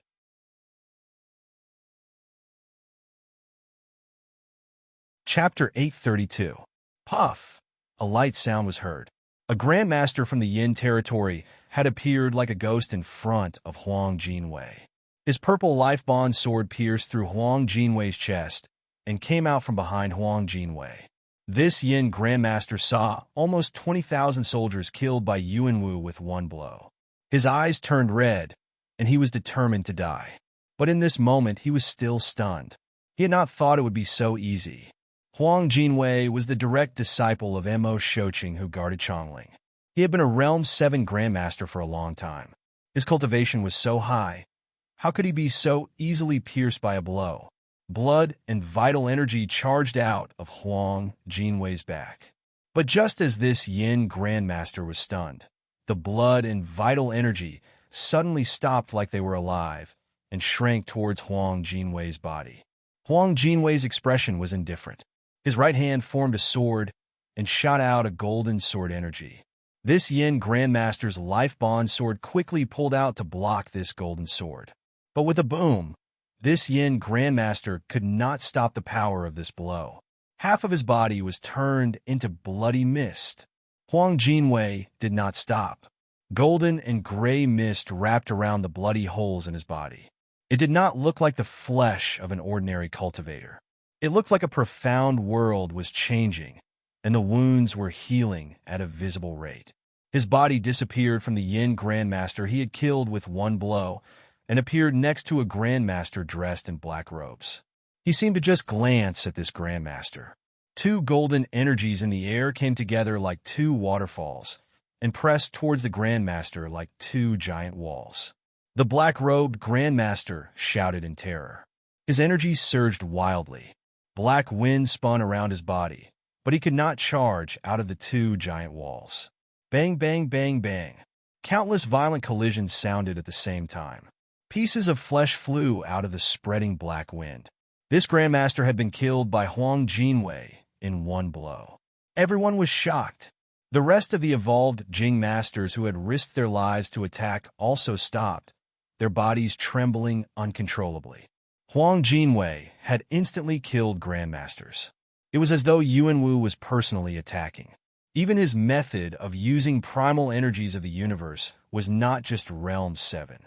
As for being instantly penetrated but quickly recovering, and not even being affected when attacking, this was something that even the cultivators of the Qi dynasty who cultivated Yin and ghost methods could not do. The Yuan Wu Emperor stood with his hands clasped behind his back. Smoke and dust rose from the ground along with the chaotic and berserk Yuan Qi. It was like a thick fog that gradually covered his figure. On the incomparably bloody battlefield in front of him, blood gathered into a river and spread along the ground towards him. His face was confident and dignified, and his heart was filled with joy and satisfaction. This joy and satisfaction could even be compared to the joy and satisfaction he felt when he took Zhengxiu and Chongling. He had completely controlled Huang Jinwei and purposely allowed the Grandmaster's sword to strike him. The medicinal power of the immortal medicine of Ancestral Mountain was just as strong as he had expected. On the blood-soaked battlefield, Huang Jinwei made his move once again. His feet landed heavily on the ground, creating a wave of blood. He ignored the shock of these Grandmasters. His entire body was wrapped in a layer of golden sword energy as he charged towards a Grandmaster in front of him. This Grandmaster was terrified. He did not dare to fight back and furiously retreated. Three Grandmasters worked together from the left and right. Three sword energies smashed towards Huang Jinwei like three mountains. Huang Jinwei faced them head-on. With a loud boom, many soldiers behind him felt their vision darken. Their ears roared, and they could not hear anything else. Huang Jinwei's advancing figure was stopped. Sword energies wrapped around his body, and there were wounds so deep that bone could be seen. Blood flowed out of his mouth and nose. However, one of the three Grandmasters who had attacked with all their might let out a cry of shock. This kind of injury did not affect Huang Jinwei at all. He waved his hand, and numerous holy light formed flying swords that flew in front of this Grandmaster. Because of just now's attack, this Grandmaster's vital energy was still turbulent and could not gather. Pew pew pew pew. This Grandmaster was completely unable to put up an effective defense, and his body was cut into pieces by the sword light. Yuan Wu, you dare to fight me alone? One of the Grandmasters went crazy. Ignoring Huang Jinwei, he jumped into the air and charged towards Yuan Wu like a meteor. How dare you? You? Yuan Wu shouted coldly from within the dust. Following these two cold shouts, two obvious holes appeared in the smoke and dust, and transparent sword light burst out from them. The first sword energy came. This Grandmaster pressed his hands together, and countless golden sparks bloomed in front of him. The second sword energy came. This Grandmaster screamed. His body was cut in half, and he fell from the sky. At this time, the cavalry of the Qin dynasty were not far behind Yuan Wu. Seeing this scene, there was another wave of cheers and shouts.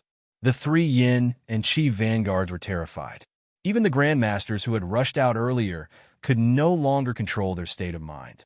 One of the Grandmasters could not suppress the terror in his heart and turned to flee. This kind of undying body is too strange. There is no meaning in fighting to death, another Grandmaster said before quickly retreating. Apart from giving an explanation to the Grandmasters who were fighting side by side, It was more like convincing himself to prevent himself from losing the will to fight in the future and never being able to make any progress in his cultivation. The remaining grandmasters were still hesitating. Huang Jinwei continued to charge forward. There was a loud bang. Huang Jinwei broke the enormous sword of a grandmaster with one hand. With the sword energy in his hand, his entire arm pierced through this grandmaster's chest. He first lifted this grandmaster up, and then his arm shook. This grandmaster's body was torn apart and scattered. This person is definitely not Huang Jinwei. The three yin and qi vanguards were unable to charge forward and started to collapse. Some of the cultivators only had such thoughts in their minds. Even though this was an enemy dynasty, they were certain that this bureau chief Huang of Chongling was a cultured and refined young cultivator. Even if he was killing an enemy, he would not destroy the corpse of the enemy in such a brutal manner after they died. This thought quickly received a response. This response came from Huang Jinwei himself. The rest of the grandmasters no longer wanted to fight with him, so they all scattered and fled. Without the obstruction of these grandmasters, Huang Jinwei instantly killed his way into the ranks of the fleeing vanguard troops. Two streaks of golden sword light shot out from his hands continuously. Each streak was several dozen meters long, and every time they were shot out, they would set off waves of blood. It was extremely bloody and cruel.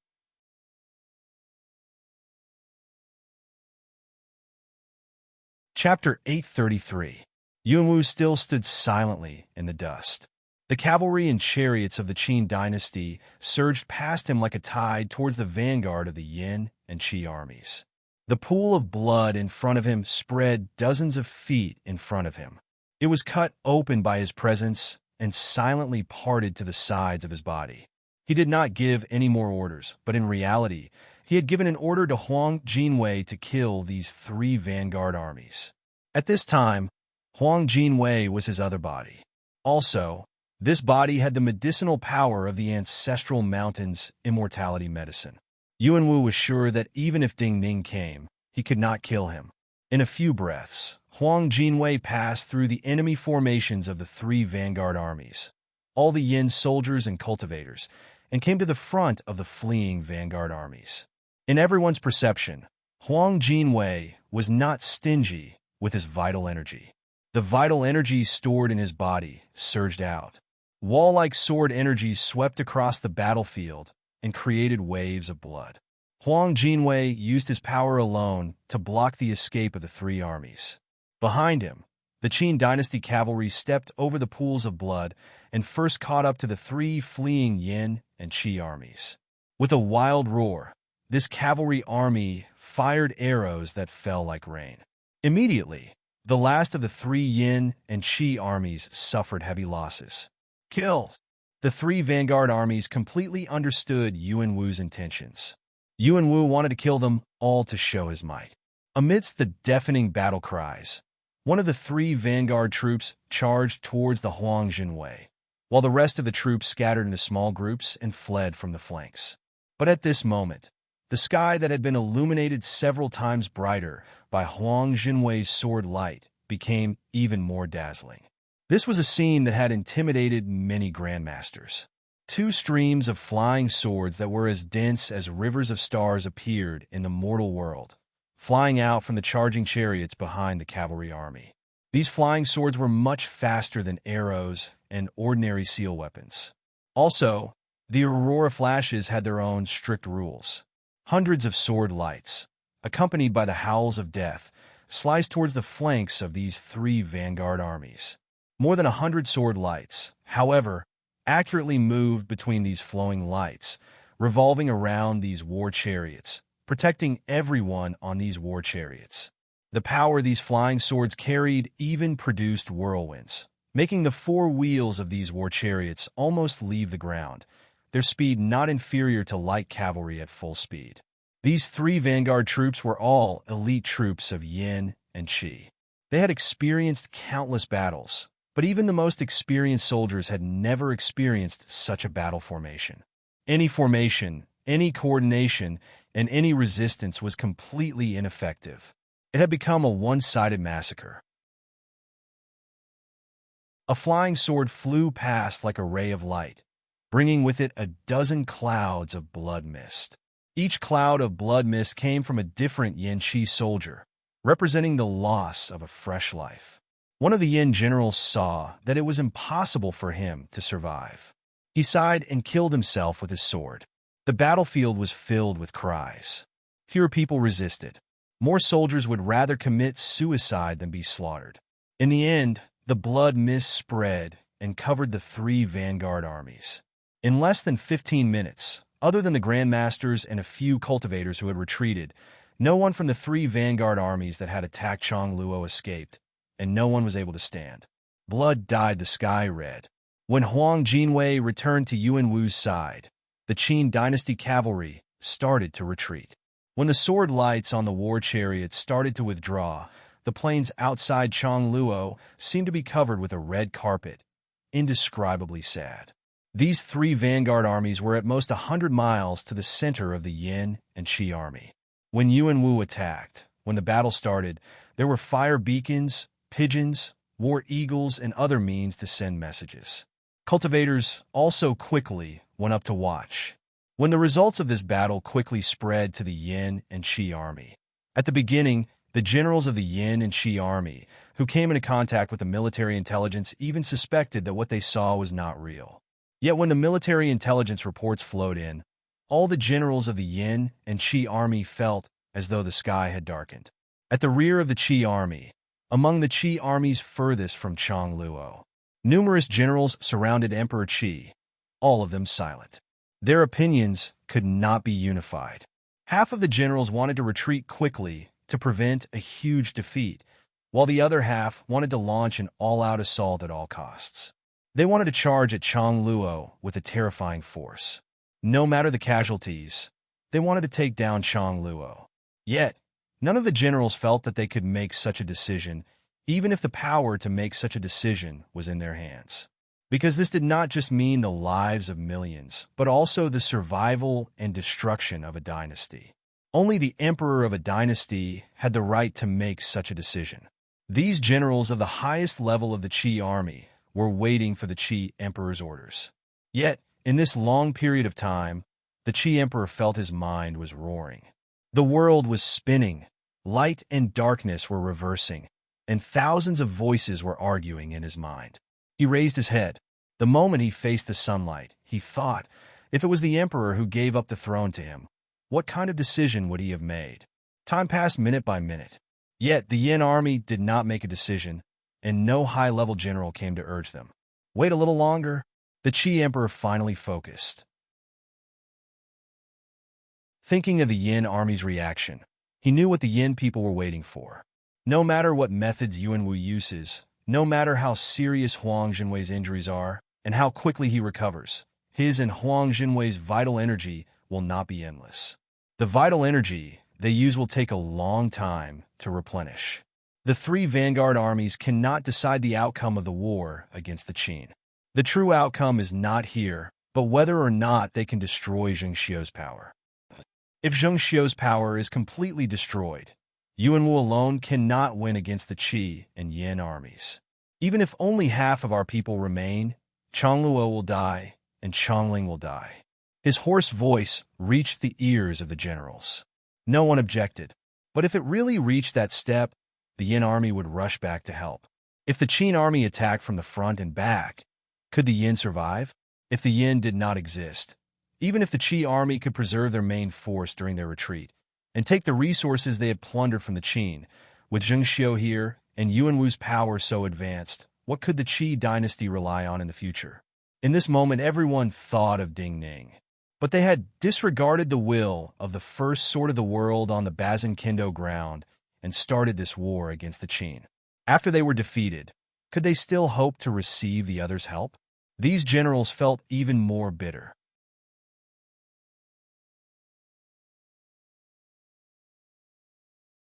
Chapter 834. A group of carriages drove out of Changluo to welcome the returning Yuan Wu emperor. On the city gates of Changluo, there was a mountainous figure. He was Marquis Su of Mount Hong. Originally, he was enormous. Now that he was dressed in battle armor, He was like a giant made of metal, exceptionally intimidating. At this time, the main force of the Qin troops guarding Changluo were his subordinates. The light cavalry that had charged out of the city were also his subordinates. But at this time, the Yin and Qi vanguards were covered in corpses. His subordinates had suffered very few casualties. Despite the cheers in the city, he did not have any joy on his face. He did not feel any joy inside. Of course, the military power in the city was not enough compared to the Yin and Qi armies. But as the highest commander guarding Changluo, he knew there was a chance to send away some of the women and children. But the warden's office had not given such an order. This meant that the Yuanwu emperor was confident he could defend Changluo. However, he didn't expect it to be such a victory. Amidst the uplifting cheers that filled the entire city, and even the sound of many people crying tears of joy that poured into his ears like a tide, he remained silent. He looked at Huang Jinwei, who had disappeared into the carriages behind Yuanwu. If that person could still be called Huang Jinwei, he could not avoid thinking about it, nor could he not think about it. If the vast majority of women, children, and disabled people in the city had all retreated, then would Huang Jinwei still make such a choice? Would he still choose to give up his life for such a thing? Previously, Marquis Su of Mount Hung had always respected Huang Jinwei. Now, he admired Huang Jinwei even more. But he knew that Yuanwu had purposely left those women, children, and disabled in the city. Marquis, a trusted general behind him, did not know that he was silent because of Huang Jinwei's death, because Yuanwu's light had dimmed in his heart, but thought that he was worried about the main force of the Yin and Qi armies. He also had such worries. Even if the surprise attack on the Yin land succeeds, if the Yin armies attack with the intent to die together, our military power will not be enough, and Changluo will still fall. That won't happen. Mount Hung Marquis Su took a deep breath. He raised his head stiffly and looked into the distance. Just like how the Yin and Qi cannot trust the Bazin Kendo ground, the Yin cannot trust the Qi. Their backyard is on fire, but the Qi's backyard is fine. They will think if they do not care about the price, even if they have to sacrifice the lives of millions here, then the attack on Changluo, or even Chongling, will be a gift to the Qi. The Qi people occupied more than half of the Qin territory, so it was easy for them to wipe out the Yin whose backyard was already on fire. If they did not have their own thoughts, Yin and Qi would not have ignored the Bazin Kendo ground of Jiaodong Commandery and suddenly sent troops to attack the Qin. The general behind him let out a sigh of relief, shook his head, and didn't say anything else. Military intelligence kept coming in, and the main army of Yin Qi stopped. Before nightfall, a wave of wails came from the direction of the main army of Yin Qi. Even in Changluo, they could be heard. Many beacons used to pass on military intelligence lit up in the darkness. The flickering light told Changluo that the main army of Yin Qi was in chaos, especially many of the Yin armies who were preparing to retreat. Mount Hung Marquis Su looked at the beacons in the darkness. He knew that Zheng Xiu was stronger than he had imagined. The dust settled on this battle. In the 13th year of Yuanwu, before the snow fell on the winter solstice, the Yin and Qi alliance started to retreat. Yin and Qi each had 1 million soldiers.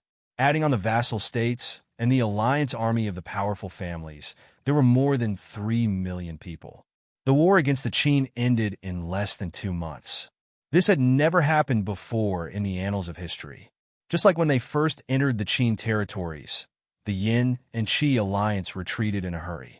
The Qi army retreated in a hurry because they had to keep up with the speed of the Yin army. Otherwise, if the Qin army chased them along the way, they would not be able to hold on alone and would lose many soldiers. The Yin army retreated in a hurry because the Netherfloat fleet had defeated the Blood Swallow army and the Dai army, entered the Yin territories, and attacked 3 major cities of the Yin dynasty, and even reached the capital of the Yin dynasty. The Yin emperor was forced to follow the army out of the capital and retreat towards the Dai border.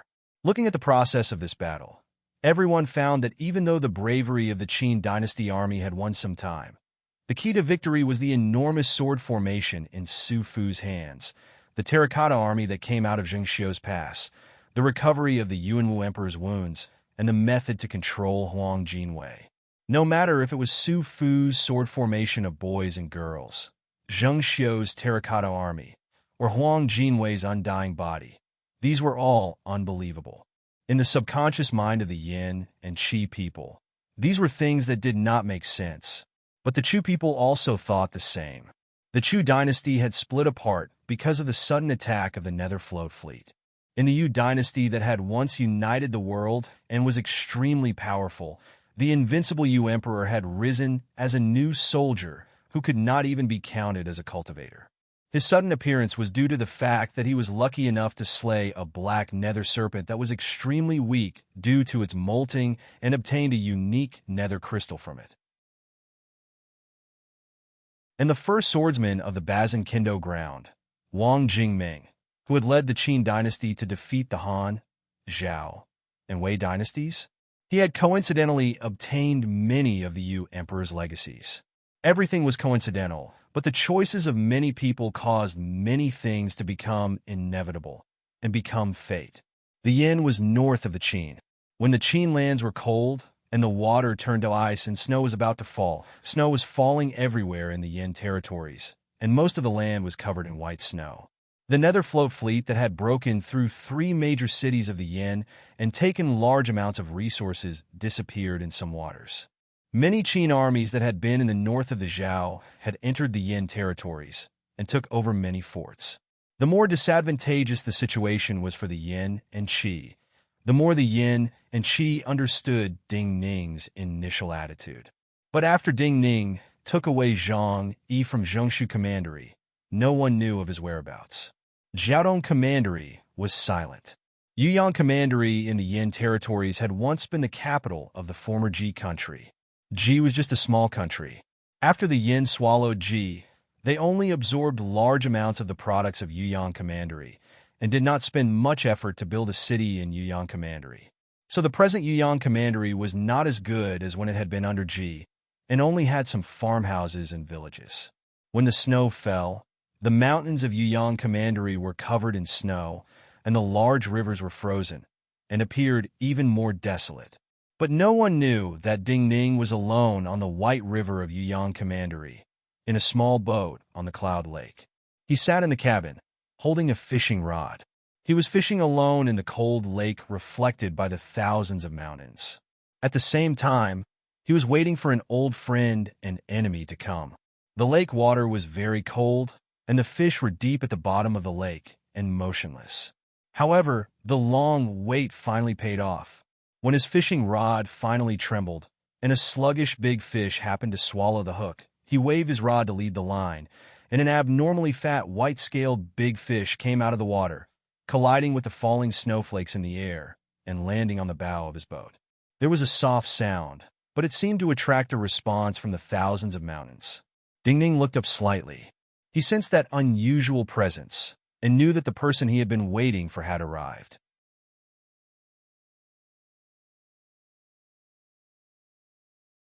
Chapter 835. The snowflakes were light and soft, but when they piled up, they gave off a completely different feeling. The sound of branches snapping could be heard endlessly in the forest. It wasn't just the dead branches. The more branches the tree trunk usually had, the more weight it had to bear. Often, when the wind blew, it couldn't bear the weight and suddenly snapped, revealing extremely fresh fractures. Yi Xinhe wore an old yellow bamboo hat and straw sandals as she walked on the snowy path in the mountains. The snow on the mountain path was already thick enough to reach her ankles. Even the hunters in the mountains had already closed their doors and did not come out. The mountains were cold and silent.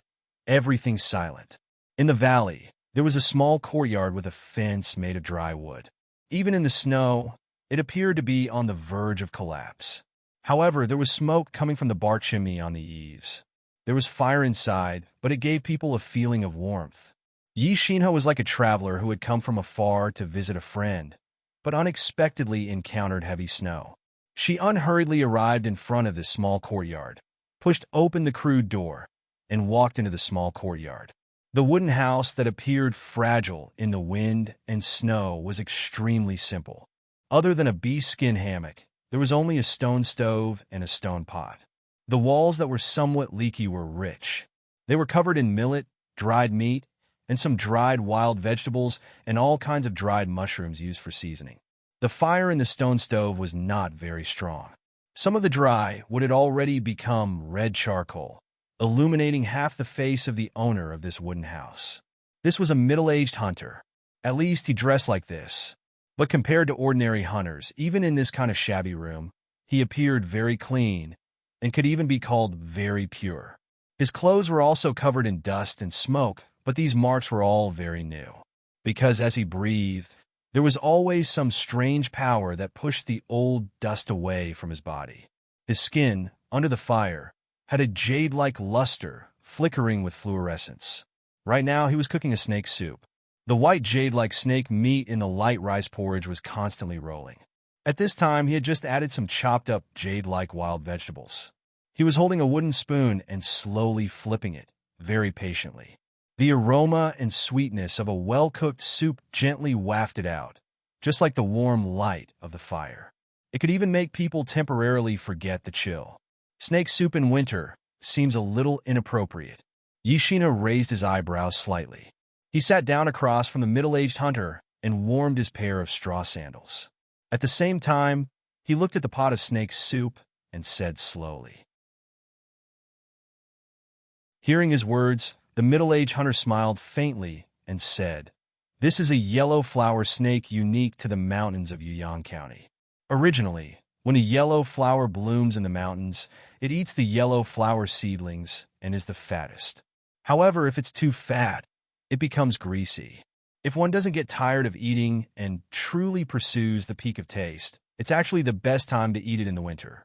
The meat is lean, delicate, and extremely delicious. There is no soup more delicious than this in the entire Yin territory."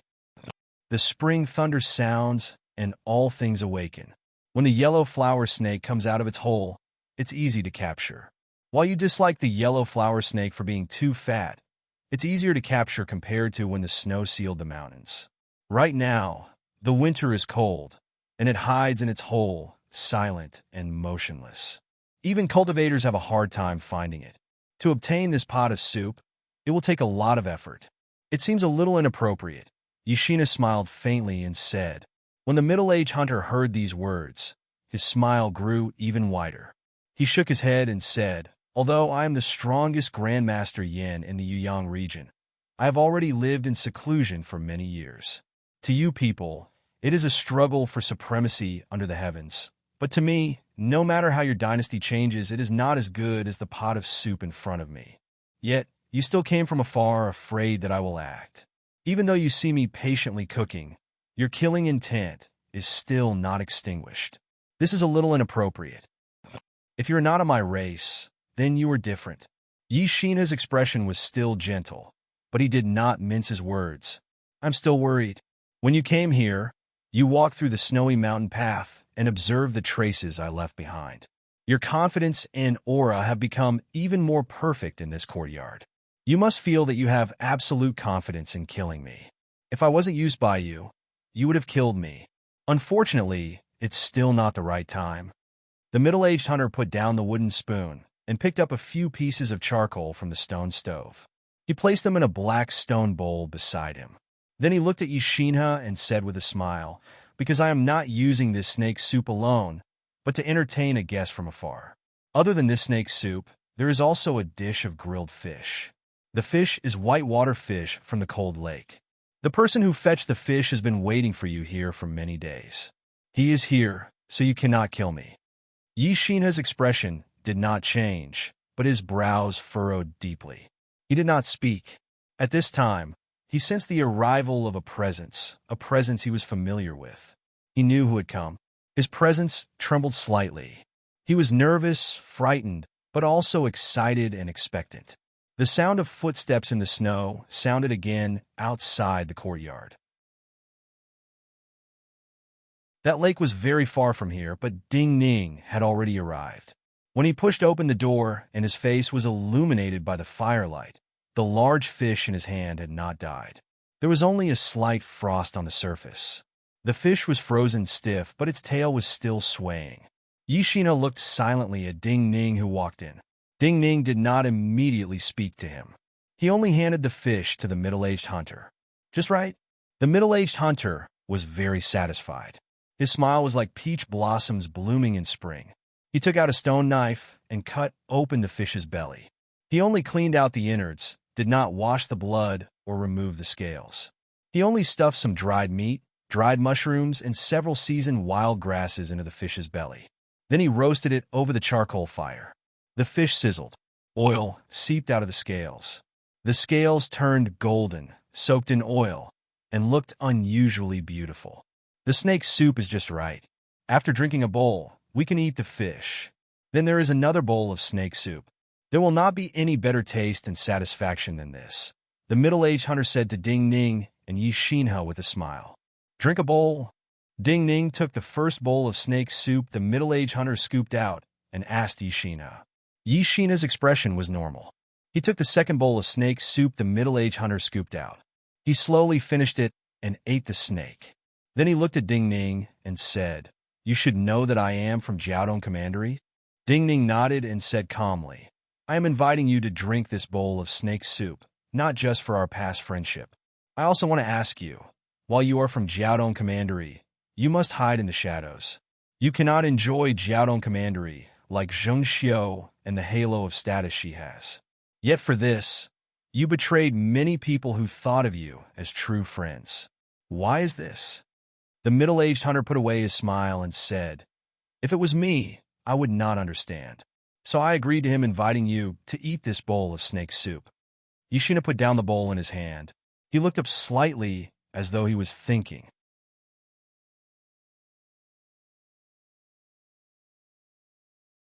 Chapter 836. Of all the cultivators who betrayed the Bazinkindo ground back then, Yi Xinhe was the one people could not understand the most. Even when his identity of Jiaodong Commandery was gradually revealed, people still could not understand. Because Yi Xinhe did not seem to gain any benefits. Even if he helped Zheng Xiu defeat Yuanwu, everyone would remember Zheng Xiu and not him. So this middle-aged hunter asked curiously when Yi Xinhe was silent, "Is your idea to help Zheng Xiu defeat Yuanwu, and then defeat Zheng Xiu to become the final king of the world? This is too long, and there are too many variables." Yi Xinhe shook his head. "I will not think of such a long thing." The middle-aged hunter started to divide the fish. He did not think of this troublesome problem. "Your story should have been my story." Yi Xinhe looked at the fragrant fish that was golden on the outside and snow-white on the inside. Then he started to narrate. "My obscurity and seclusion is only because you appeared before me. In the story that Jiaodong Commandery prepared, when Zheng Xiu reaches Chongling, I will start to become the most glorious cultivator in Chongling. I will become the sharpest cultivator of the Bazinkindo ground, and the first sword of the world in the Bazinkindo ground. In the prepared story, Yuanwu will still start the change in Chongling and want to destroy the Bazinkindo ground. We will urge him to do so, but in the end, he will fail and be spurned by the world for his despicable actions. Then I will lead the Bazinkindo ground to destroy the imperial family of Chongling and take over Chongling. At the end of this prepared story, Jiaodong Commandery will not just conquer the old nobility of Chongling, the imperial family of Chongling. We will also take the Bazinkindo ground for our own use. But the biggest deviation in this story is that there was a you before me. The appearance of Wang Jingming, whose sword disrupted the entire story. In reality, I had the confidence to defeat every swordsman you challenged back then. I could have done everything you did back then. I could have become the most dazzling genius swordsman in Chongling. But before I could do it, you had done it, unless I could defeat you. However, at that time, I was already a disciple of the Bazinkindo ground. Moreover, you actually possessed the secrets of the Yu dynasty. Furthermore, you had the Bazinkindo ground sword manual to choose from. In terms of cultivation, you surpassed me and walked ahead of me. So you stole my story just like that.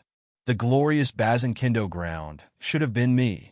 I led the army to destroy the 3 dynasties of Han, Zhao, and Wei, and was forever recorded in the annals of history. Including all the legends of later generations, It should have been me, not Wang Jingming. Even after you died in battle in Chongling, this record cannot be changed. You are too strong. If I do not help Yuan Wu kill you, all the stories that Jiaodong Commandery has prepared cannot be realized. Either Yuan Wu dies, and you and the Bazin Kindo ground become the new masters of the Qin dynasty. The world is united, and you become the first emperor. Or Yuan Wu will still act in fear and curl up in the shadow of your Bazin Kindo ground for the rest of his life. All the annals and stories will still be your story, and not Jiaodong Commandery and my story. If I want to regain my life and story, or rather, take revenge for the story that belongs to me, I can only betray the Bazin Kindo ground and you. Yi Shina said these words with an indifferent expression. He allowed the fish in front of him to cool down. The oil turned to an ugly white on the golden fish scales. When he said this, his expression changed, and he sneered. You can only blame yourself for being too outstanding. You have astounding talent, and have received the inheritance of the Yu Emperor. You are also called the first sword of the Bazin Kindo ground. Do you not feel that you are not tolerated in this world, and will be punished by the heavens? Ding Ning was quietly eating fish. This kind of cold lake fish, after being roasted by Grandmaster Yin, was a delicacy. After today, he did not know when they would meet again. He slowly finished eating his fish and then put down his chopsticks. He said, I thought that the heavens would be jealous, but I had not thought that this betrayal would come from my most trusted lover or close friend. Then he took a deep breath, looked straight at Yi Xinhe, and asked, what kind of story can compare to those close friends who have gone through life and death with you, who have been with you through all the joys and sorrows? Is the story really important? You should understand how the people of Jiaodong Commandery came out. Today, your close friend may become the person who kills you tomorrow, or be killed by you as an enemy. In reality, I admire Yuan Wu. The person who stands at the top must first be emotionless. Yi Shina looked at Ding Ning and said coldly, also, the thing I wanted to do the most was to try and see if I could kill you. Especially after Wang Jingming's era ended. Your vital energy cultivation is no longer in front of mine. You are bitterly waiting for a chance for my whereabouts to appear, but for me, this is also a chance because you have not broken through Realm 8. You are the same as her. The greatest problem of the cultivators of Jiaodong Commandery is that you are too greedy. So even a cultivator like him, who has not appeared in the world, wants to be eliminated. Ding Ning shook his head, slowly stood, and walked towards the snow outside the yard. His voice passed into the room along with the wind and the falling snow. People who are too greedy will have flaws. You worry too much. Even if you suppress many emotions deep in your heart, there will always be shackles. Your state of mind is not clear enough. How can your sword essence be perfect? I also cultivate the emotionless path. All things in the world are like dogs in my eyes. Killing everything is cleaner than your state of mind. Yi Shina laughed. He stood and followed Ding Ning to the snow outside the yard. When he walked out of the yard, the snow behind him flew into the air and formed a net. Countless thin snowflakes passed through like swords, gradually forming thin wings and blocking the primal energies of the universe outside. This was a battle of life and death, a matter of revenge. It was not a fair invitation. Naturally, there was no order to attack. Yi Xinhe walked out of the yard before attacking, not because of the porridge, but because he did not want to distract himself from facing the presence of Grandmaster Yin. While he knew that Grandmaster Yin would only watch from the side, but in that yard, just sensing the presence of that Grandmaster Yin would distract him. A piece of wood appeared in front of him. This was the Bazin Kindo ground Peach God Sword. The Peach God Sword was a sword embryo made from spirit wood that had been tempered by thunder and fire. After being nourished by the energies of generations of Bazin Kindo ground swordsmen, it was not an ordinary item of the world. Because it was the sword of the previous Bazin Kindo ground sect master, Yi Shina had the right to hold this sword back then. From a certain point of view, if Ding Ning retired, or if Ding Ning did not care about the matters of the sect, then he would be the future sect master of the Bazin Kindo ground. Yi Shina said, emotionless, and his sword essence was completely emotionless. When this life-bond sword appeared in front of him, the energies in the little world he controlled did not gather towards the sword. The sword energy on the sword coldly rejected all powers from entering and merging. The world of thunder and fire inside this emotionless sword changed mysteriously, causing all the energies in the space it passed through to be cut apart and pushed away. Following Yi Shina's cold gaze, this sword created a path of vacuum and fell towards Ding Ning's throat.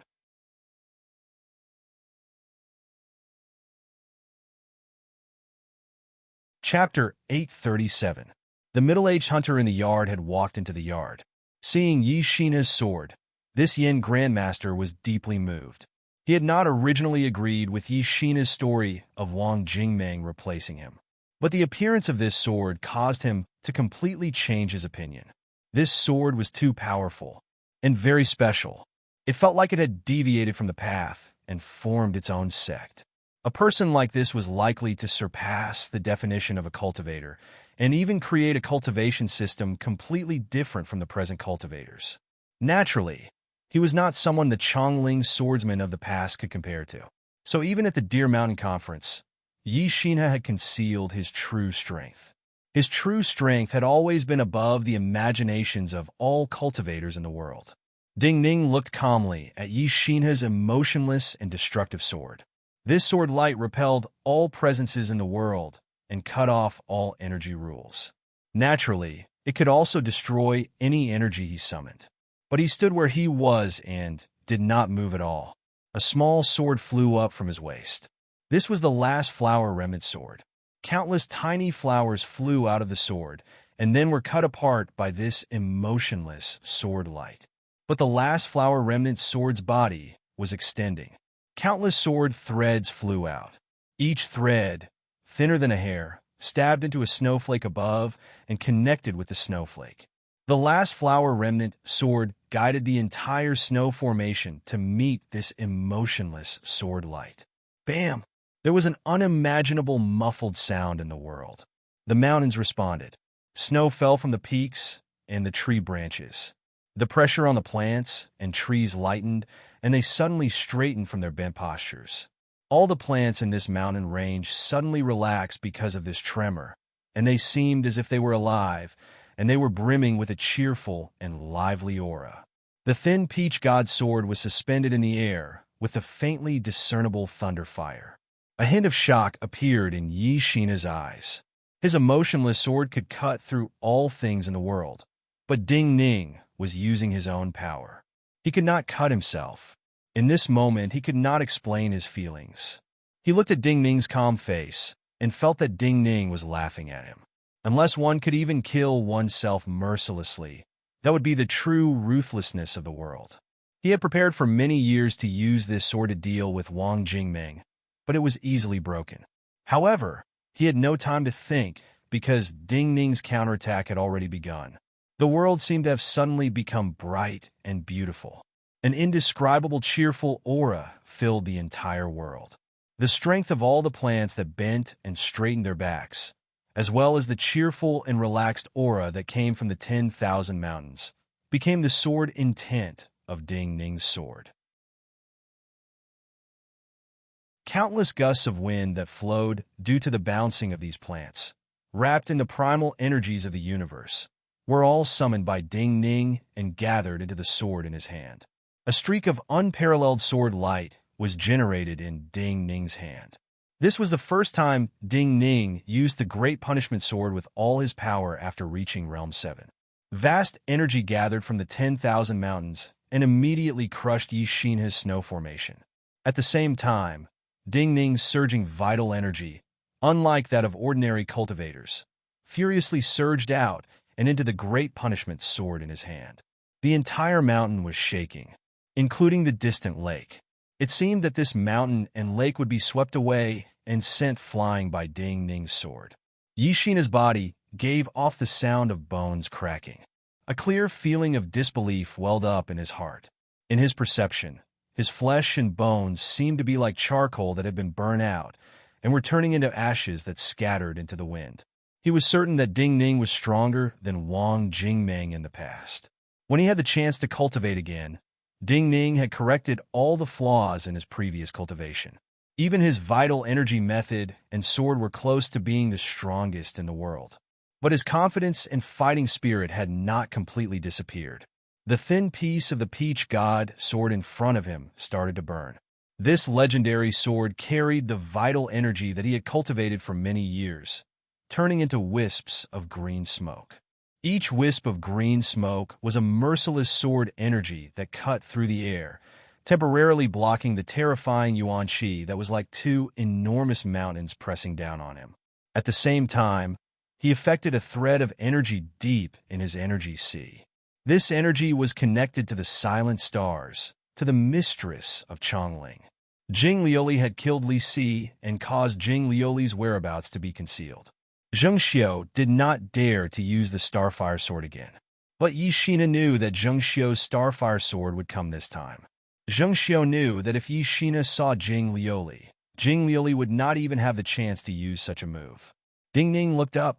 A pale starlight had already appeared in the bright and beautiful sky. Yi Shina's energy sea was empty at this time. With a shrill shout, all of his vital energy broke out of his energy sea and gathered on the burning peach god sword, turning into a golden bolt of lightning and fire. He did not consider his future cultivation or the existence of that Grandmaster Yin. He only wanted to kill the enemy in front of him. Ding Ning moved. He took a step forward. As he took this step forward, the power gathered from the 10,000 mountains perfectly merged with his sword momentum. This sword move also contained the cold of the mountains, and the cold power that he had comprehended through dual cultivation with Zhangsun Qinxue in these years. However, what was even more shocking was that the starfire sword that fell from the sky began to disintegrate.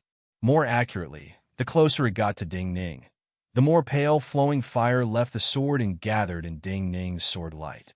The sword light of Ding Ning's sword carried extreme coldness, a storm, and the power from the starry sky. It was like the tail of a comet. The beam of sword light swept across the area. Whether it was Yi Shina's lightning and fire, or the starfire sword falling from the sky, they were all destroyed by this sword. Countless pieces of ice and snow, along with inextinguishable dots of pale white starfire, surged onto Yi Shina's body. In this moment, Yi Shina's body became translucent, and countless dots of silver light surged out of his body. The clothes and flesh on Yi Shina's body turned into fine dust, scattering into the surroundings like countless fireflies. He was already speechless. He looked at Ding Ning, his mind filled with disbelief, and felt that all of this was too absurd. Even if he was going to be killed in the end, he could not imagine that he would be killed by Ding Ning like a dog without any ability to resist. I purposely gave the heaven-replenishing divine art to her. Ding Ning came in front of him and looked at him quietly. He said softly, "You are one thing wrong. You think you are very close to me, but in reality, you are very far from me. Even if you reach Chongling before me, even if you soar into the sky before me, when I reach Chongling, you are still just one of the swordsmen I defeated. You are you, and you can never replace my story." Yi Shina heard the words clearly. He could not understand what he was feeling. He could not think anymore, because at this time, when the flowing presence in front of Ding Ning blew on his body, he completely dissipated. His figure completely disappeared, turning into ashes that were still flickering with fluorescent light. Together with the dancing snowflakes, they flew between heaven and earth. Ding Ning took a deep breath and looked in a direction in the distance. In this unprecedented war against the Qin, he had waited for a long time and finally had a chance to kill Yi Shina. But for him, this was just the beginning. Zheng Xiu was also in the yin, and not far from him. By killing Yi Shina and using Yi Shina to attract the Starfire Sword, he had sensed Zheng Xiu's specific location.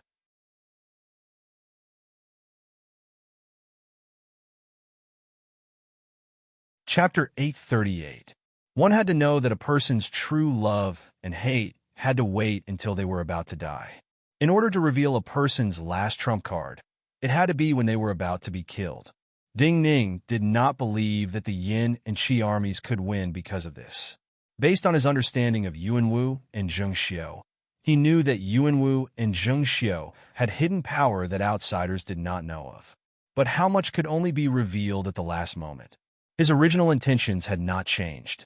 He still wanted to resolve his grievances in the world of cultivators as much as possible.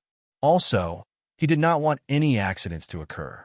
In this world, he was not completely invincible, but he was certain that if he wanted to escape, no one could stop him. He could take a risk, especially after the change in Chongling. He knew that he had to be proactive in everything. He had been searching for a chance to kill Yi Xinhe. When Yi Xinhe and Zhengxiu appeared in the Yin lands at the same time, his chance to kill Zhengxiu had finally arrived. This chance was fleeting. So before he could say goodbye to this Yin grandmaster who had retired into the forest, his figure had disappeared from the snowy peaks. The snow under his feet disappeared with his figure. 2 deep footprints were left on the black rocks under the snow. The edges of the footprints were as sharp as blades, causing the footprints to look determined.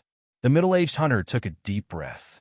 Looking at the bright marks left behind by the sword energy between the snowy peaks, and sensing Ding Ning's intention to leave, he could not help but shake his head emotionally.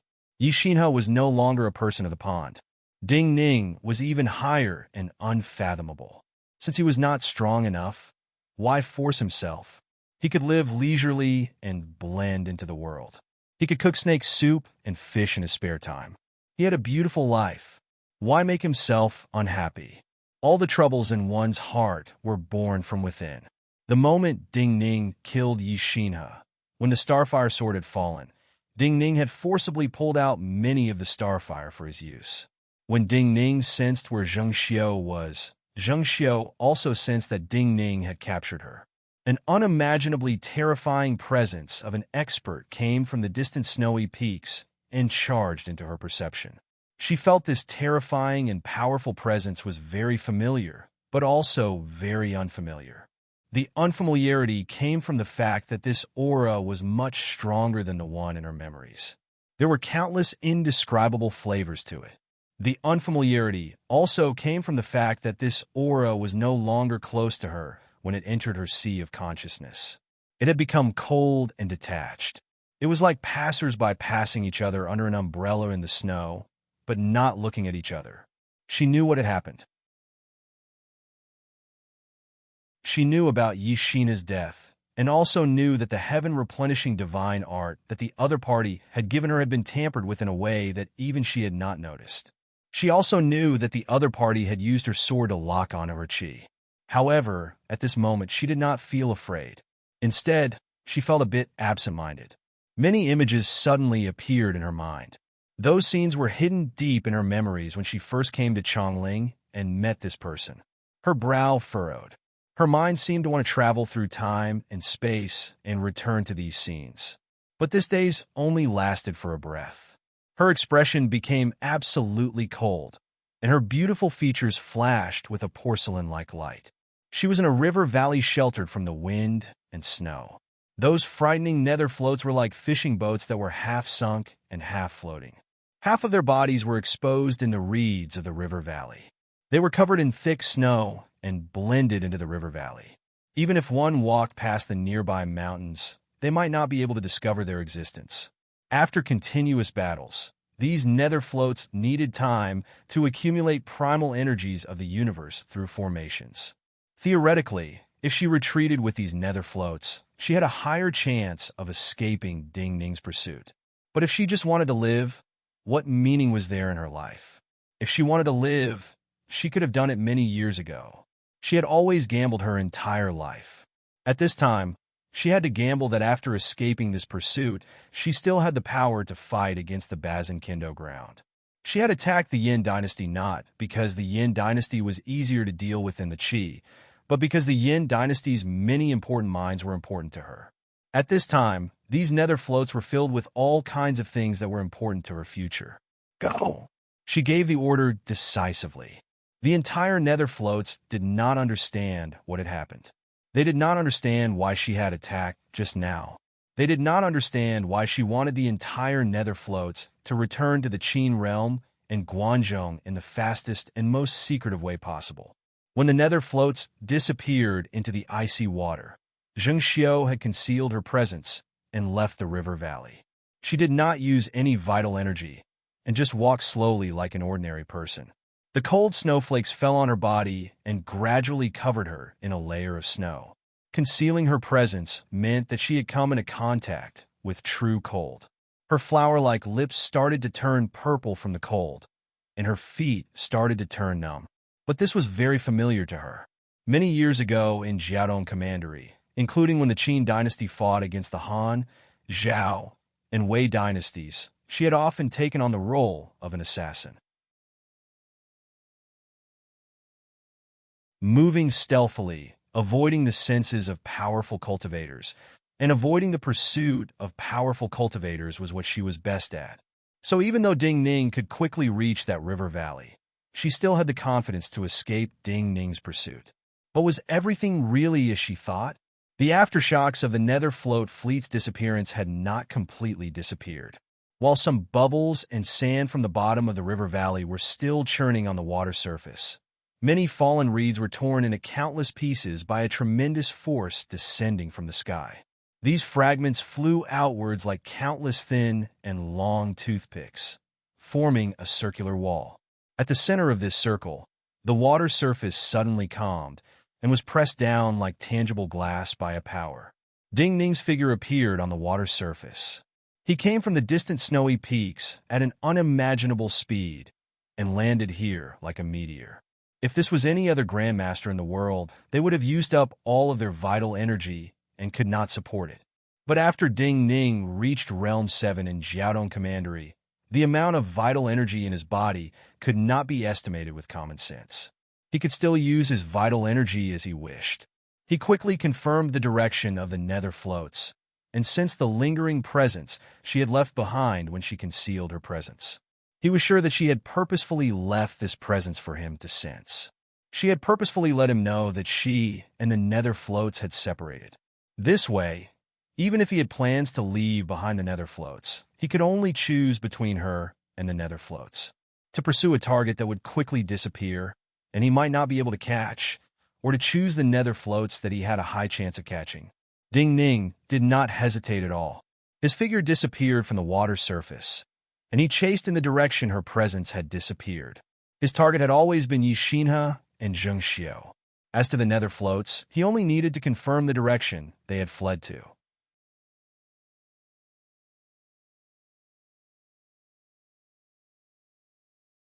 Chapter 839. Not long after his figure disappeared from the surface of the water finally calmed down, but there was a motionless mark on the surface of the water. It was very simple to carve a mark on the ground or stone, but carving a mark on the flowing water was like a miracle. No cultivator had ever been able to do this in the history books. Other people could not do it, only Ding Ning could do it. This was his unique mark. A strange shadow suddenly appeared in the wind and snow above. Regardless of whether it was a cultivator or a beast, when they flew through the air, they would create a hole in the calm wind and snow and create chaotic flows of snow. This shadow was very fast as a meteor. Yet as it flew through the air, it strangely merged with the wind and snow. There was no sound and no powerful energy vibrations. The only change it brought to this part of the world was an even more intense chill. The floating snow on the surface of the water quickly froze. The hard and glowing ice spread towards the bottom of the water, silently freezing everything. Only the sword mark remained clearly on the surface. The moment this strange shadow was about to touch the water, it made a gentle turn and floated to a stop on the ice. This was a very peculiar demonic beast. The reason it was described as a dragon, and not just a head, was because it looked like a large worm and also a dragon. To put it more accurately, it was like a giant worm that was 6 meters long. It had horns on its head, and its body was covered in dark dragon scales. It was not a serpent. No matter if it was the dragon scales made from black ice or the presence it exhaled, it gave off a pure dragon presence enough to terrify serpents. This unique dragon presence had appeared in countless records of history.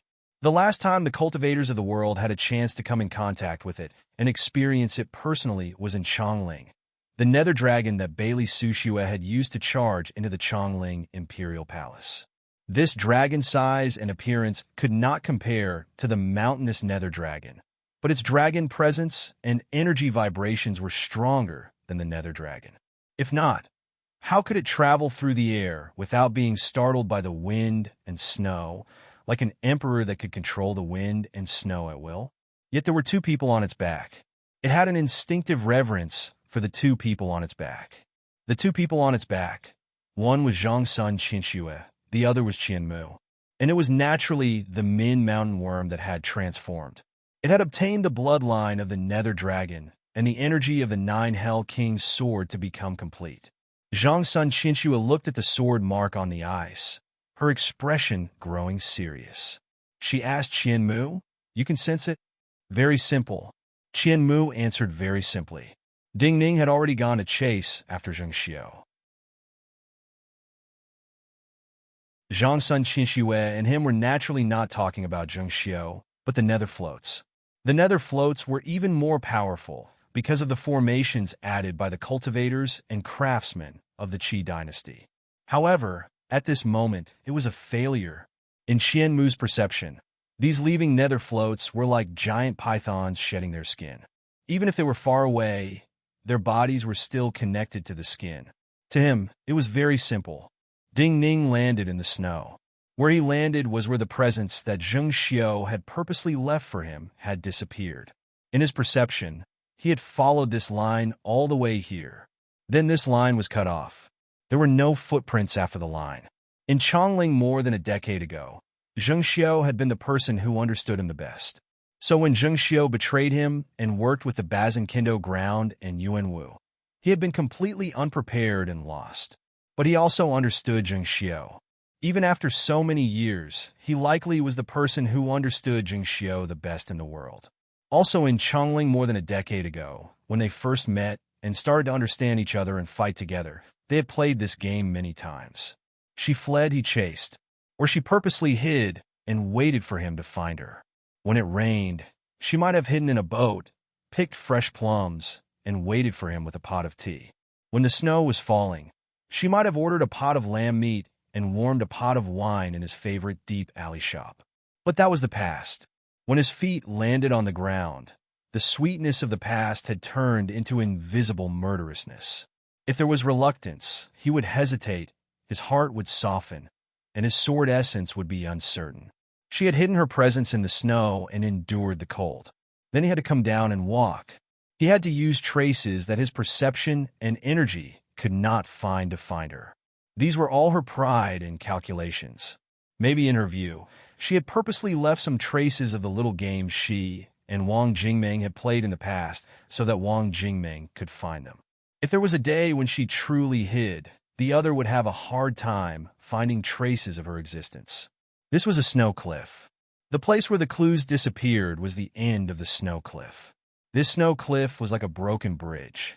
Ding Ning stood at the edge of this snow cliff and looked down at the snowy plains covered in ice. The cold mountain wind blew on his body like sharp blades. He saw a pair of footprints. These footprints were shallow, but he was familiar with them. These were naturally Zheng Xiu's footprints.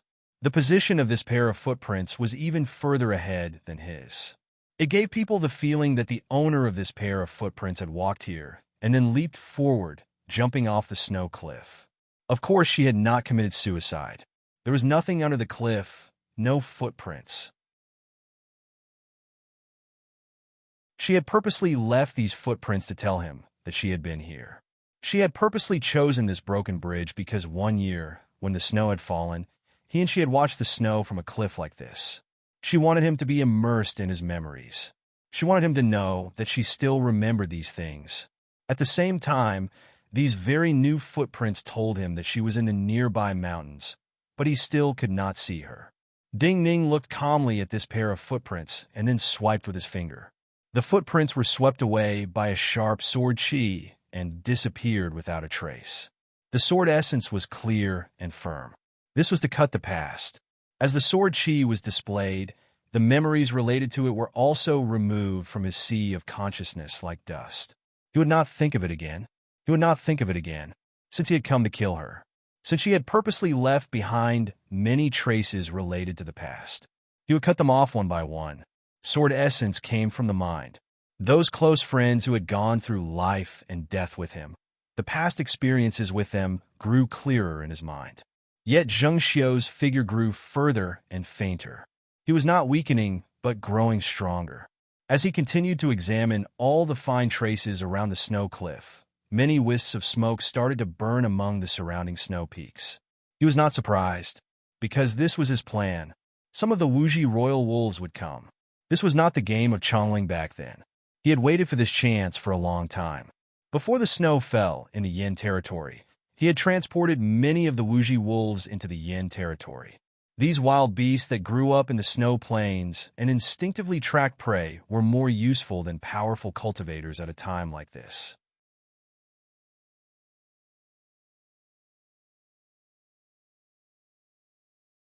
Chapter 840. The Netherfloat fleet sailed in the deep water. Sounds that cultivators could not hear came from the formations of the Netherfloat fleet and returned to the formations of the Netherfloat fleet. In each large ship, there were 10 formation masters taking turns to control the formation discs. Some of the discs wrapped in black energy spun and accurately controlled the enormous ships to avoid the giant rocks that could pose a threat in the water. All of these formation masters, including the cultivators and soldiers in these enormous ships, had followed Su Fu out to sea for many years and were used to moving stealthily. Everything was very calm, but in the next breath, the nether float at the front suddenly stopped in the water. This stop was not because the formation master controlling it told it to stop, but because it suddenly collided with an enormous object. The nether float that was moving at full speed gave off an ear-piercing sound in the water. A terrifying force of impact passed from the bow to the stern. Among the 10 array masters, regardless of whether it was the 2 array masters who were controlling the array discs or the other 8 array masters who were just resting silently, all of them were thrown askew by the violent shaking of the giant ship. The formation discs shook violently, and energy sprayed out as they collided. Those discs wrapped in black energy started to collide with each other, creating sparks.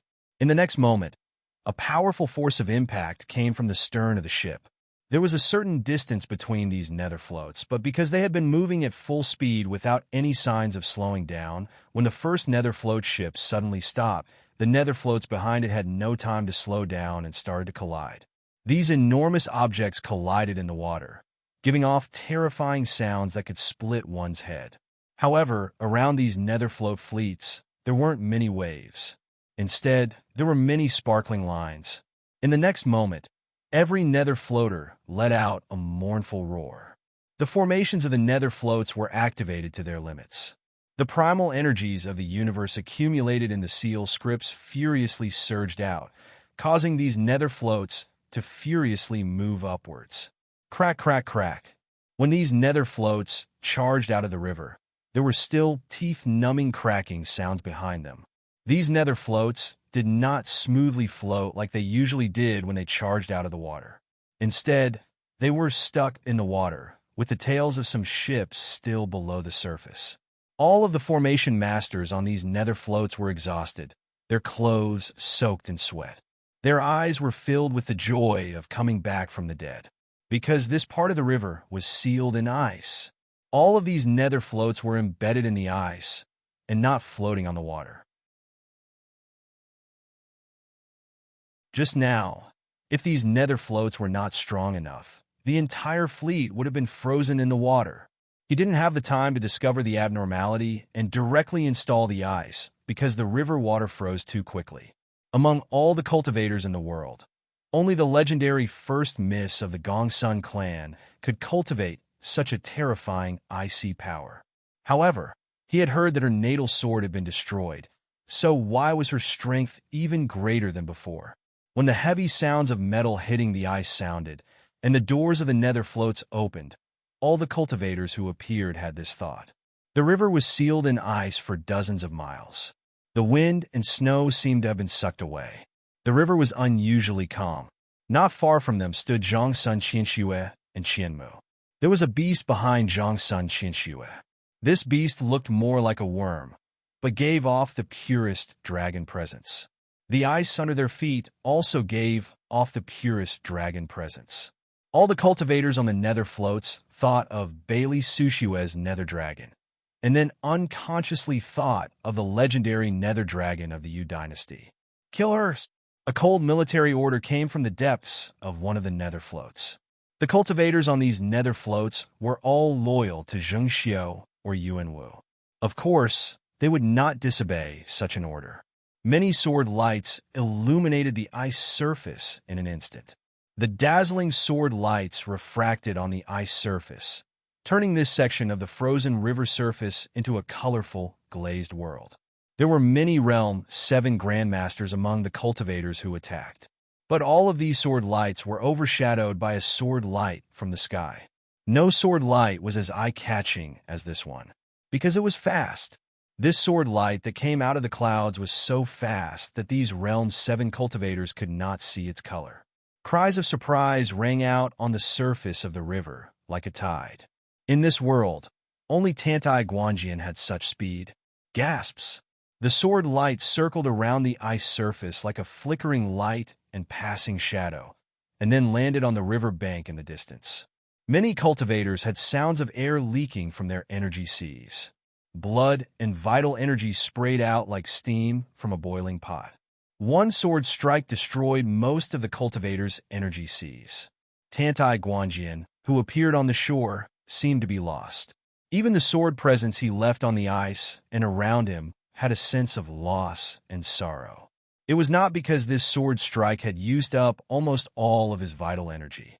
It was because he had just learned of the great defeat of the Yin and Qi armies in Guangzhou, and that Huang Jinwei had sacrificed himself. Before he had come here from Chongling, he had replaced Ding Ning to see Huang Jinwei. Thinking of that righteous and kind young bureau chief who was no longer in the world, he could not control his sorrow. Defend!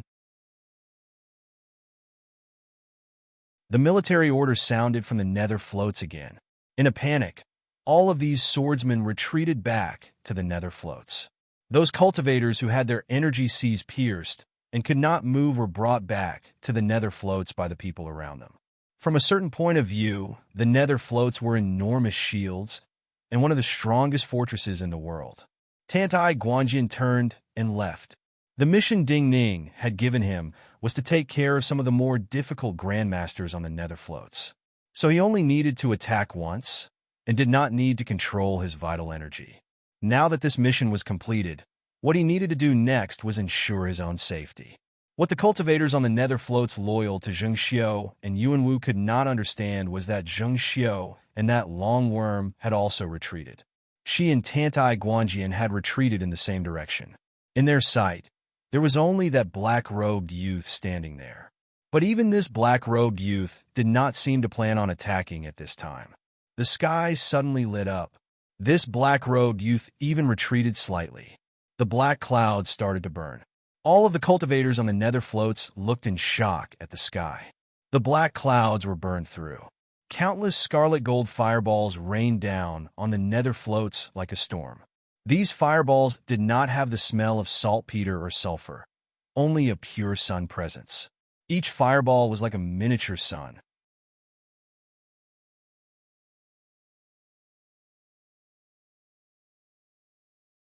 Chapter 841. The first crimson gold fireball met the nether floats. With a boom, it was like a fireball falling into a pot of oil. The crimson gold flames and the black Yin energy touched. They did not destroy each other, but burned along the black Yin energy. More and more crimson gold fireballs landed on the surface of the nether floats. Every crimson gold fireball was like this. The surface of all the nether floats started to burn. These crimson gold flames burned along the black Yin energy into the seal scripts on the surface of the nether floats. They followed the channels of the seal scripts deep into the nether floats. Terrified gasps sounded from the depths of the nether floats. There should not be any kind of flame in the world that could burn through the thick armor of the nether floats, but when these crimson gold flames merged with the Yin energy, they gave off astounding heat. They started to burn through the weak points of the nether floats, especially the insides, the formations, and the pivot made of crystals. The destruction of the seal scripts and formations meant that the energies were going berserk. Explosions sounded from the depths of the nether floats. Abandoned ship. The shout that had given the military orders sounded again, but this time, the shout was trembling. Gusts of wind came out of the open cabin doors. All the cultivators and formation masters immediately charged out of the cabin doors. Then came the army. First, there were chaotic and rapid footsteps, and then uniform footsteps, hooves, and the sound of wheels. One by one, the nether floats began to burn like some kind of monster that was burning hot oil. It was impossible to imagine what it looked like before. The cultivators, formation masters, and army that came out of their stomachs were like internal organs or excrement spreading on the ice. The flames burned the surface of the ice, and the ice began to melt. The burning nether floats began to sink slowly. A large amount of boiling water vapor gushed out. The first thing that came out of the open cabin door was wind. Now, the wind that came out was mixed with scalding water vapor and wisps of flames. These flames even gradually merged into one. But even so, the army that came out of the nether floats in the end still walked steadily and did not panic. The flames even swallowed the chariots at the back, causing them to pass through the curtain of fire. But even though the armor of the war horses and soldiers were burning, their movements did not change. These were the terracotta soldiers. What Zheng Xiu had used to change the entire war, what she had obtained from Wang Jingming in the past, and what Jiaodong commandery had accumulated over countless years, formed this army and allowed her to completely change the fate of Yanqi. These tens of thousands of terracotta soldiers were also the last source of confidence for the Qin cultivators and soldiers who were so shocked they couldn't use words to describe their shock, especially the generals loyal to Zheng Xiu and Yuan Wu. Their shock came from the destruction of the nether floats and nothing more. But on the other side of the ice, the black-robed youth was still standing, indicating that he and the Ba Mountain Sword Field's goal was not just to destroy the Netherfloat fleet, but to destroy the entire Netherfloat fleet. So why? The general who had been giving orders was Su Rue. He was Su Fu's confidant. Bathed in the light of the fire, he looked at the silent and motionless youth in black. Because of shock and heartache, his face twisted to an unimaginable degree. Kill! He issued another military order.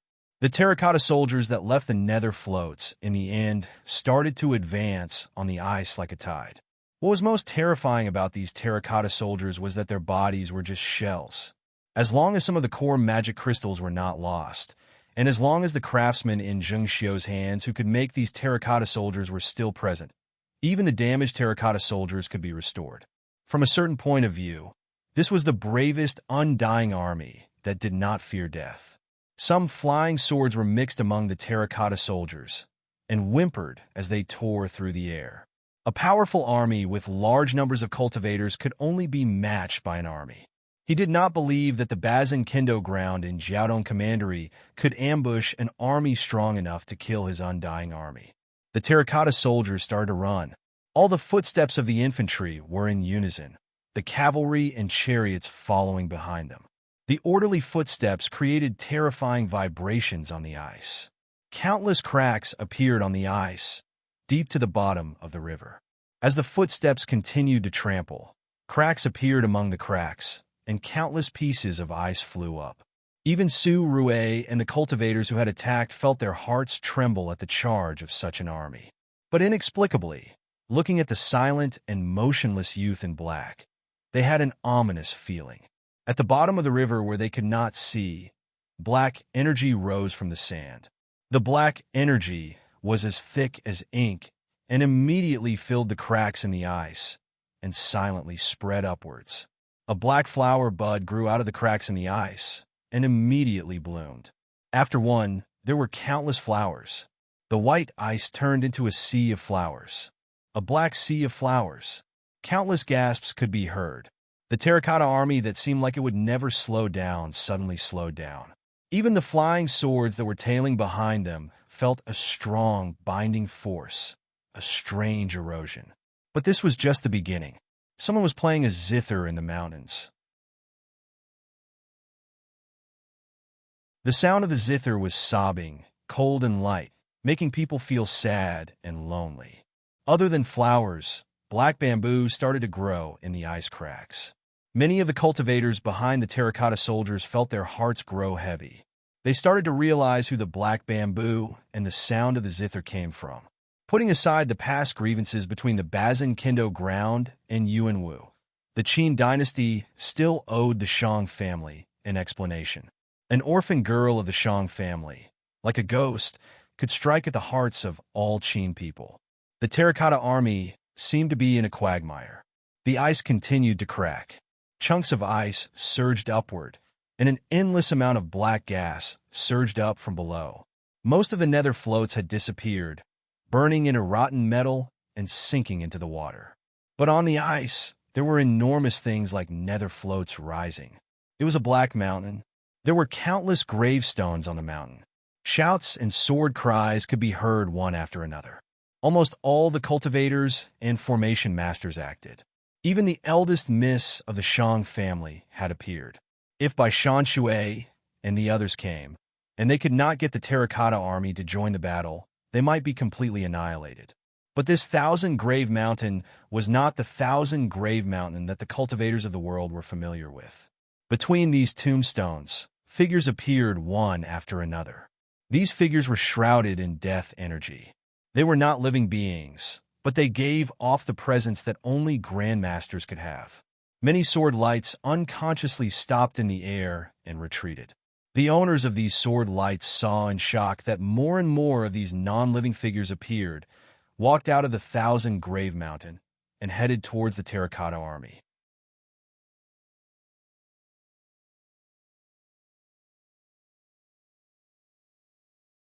Chapter 842. Pew! One of the terracotta soldiers at the front fiercely pierced his sword into a black shadow that was walking out from the Thousand Tombs mountain. But this black figure did not fall. The sword that stabbed into his body quickly decayed. Black smoke flowed along the sword and onto the body of the terracotta soldier. This terracotta soldier's body also gave off rotting sounds. The light in his eyes quickly dimmed, and black smoke flowed out of his orifices.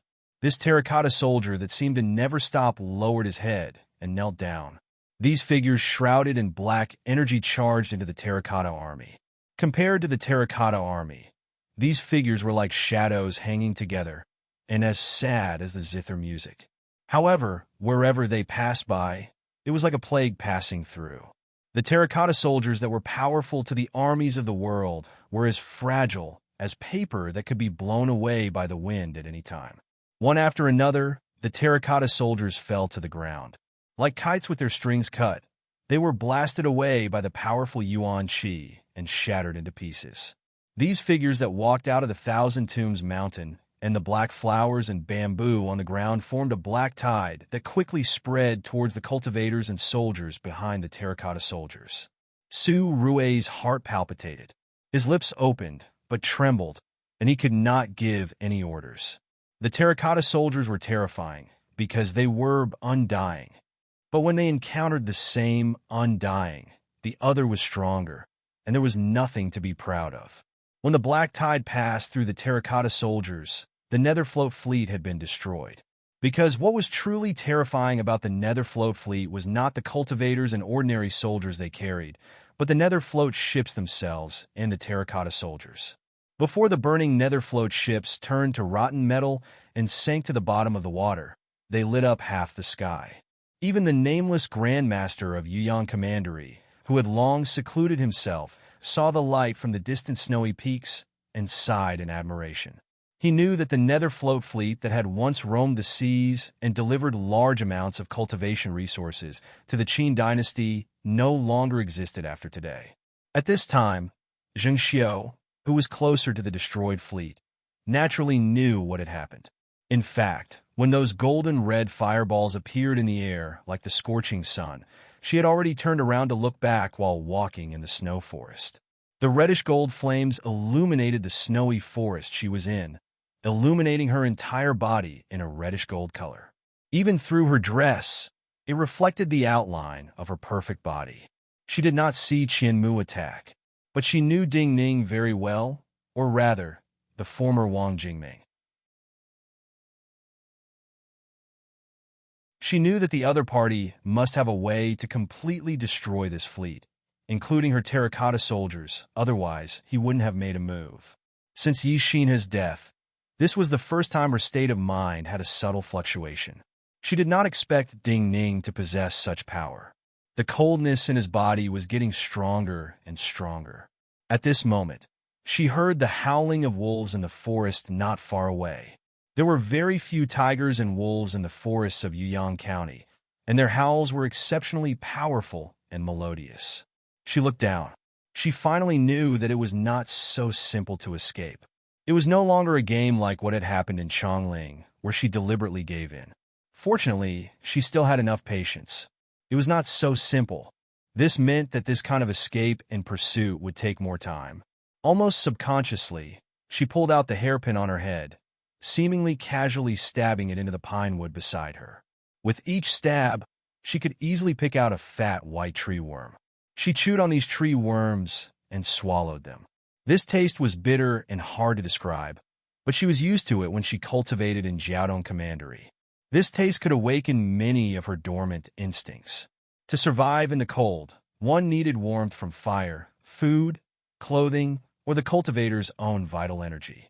Yet she knew that the soaring snakes were circling in the sky. They were not just observing the smoke and fire, but even the smallest movements in the forest. There were blue wolves from Wuji searching the forest. The slight smell of blood would attract their attention.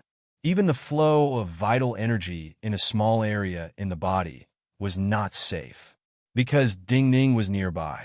She did not understand his 9-death silkworm and did not know how far his 9-death silkworm could sense minute energy vibrations. If she could not be sure, she could not take the risk. Fortunately, she had many experiences escaping like this. Fortunately, the forest around Yuyang Commandery was wide and dense. Under the snow, as long as she carefully took care of her footprints, she would have a chance to escape. At this time, she smelled a new wave of smoke. There was a strong smell of sulfur in the smoke, and another smell was the black oil from the north of the yin.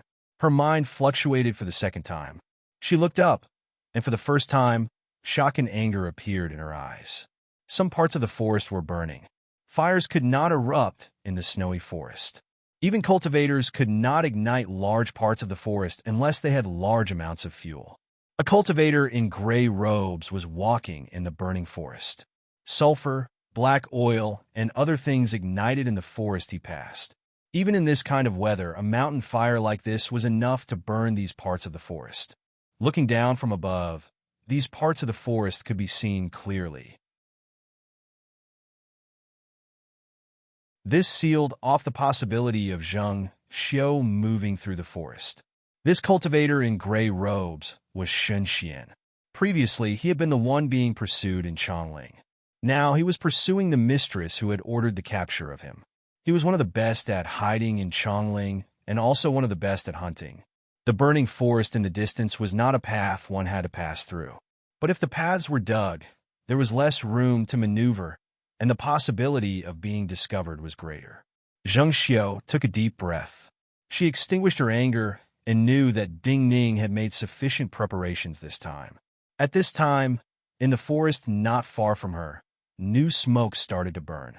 This was smoke mixed with the fragrance of food. It also meant that there were people pursuing her in those places. Those people could make fires and cook as they pleased, and eat warm and sweet food as though they were camping. Also, she could not identify Ding Ning in the smoke. But she could not light a fire, and did not dare to make smoke that did not belong to these people. She could only look at the smoke, and was forced to smell the food. She did not even dare to be angry. She knew that this was a deliberate move by Ding Ning, a slow knife cutting her flesh so that she could not endure it. The fragrance of the food finally faded. The people pursuing her had eaten this meal. However, before she could curse in her heart, a shadow had already appeared in the sky. It was a mass of dark rain clouds. Rain clouds should not appear in this kind of weather. The falling water would naturally turn to ice, and then snow would fall to the ground. But this rain cloud was very low and not natural. Yi Xiling. Zheng Xiu's expression was cold. She knew who had come. Rain started to pour down. The rain cloud swept through many forests, including the one she was in. After leaving Chongling, Yi Xiling was even more unrestrained. He did not have as many misgivings as he did in Chongling. Today, she only needed to release all of her vital energy and primal energies of the universe and turn them into rain.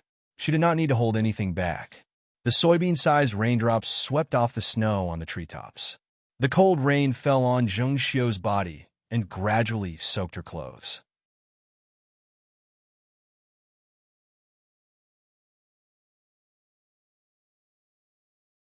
Chapter 843. At this time, she finally understood one thing.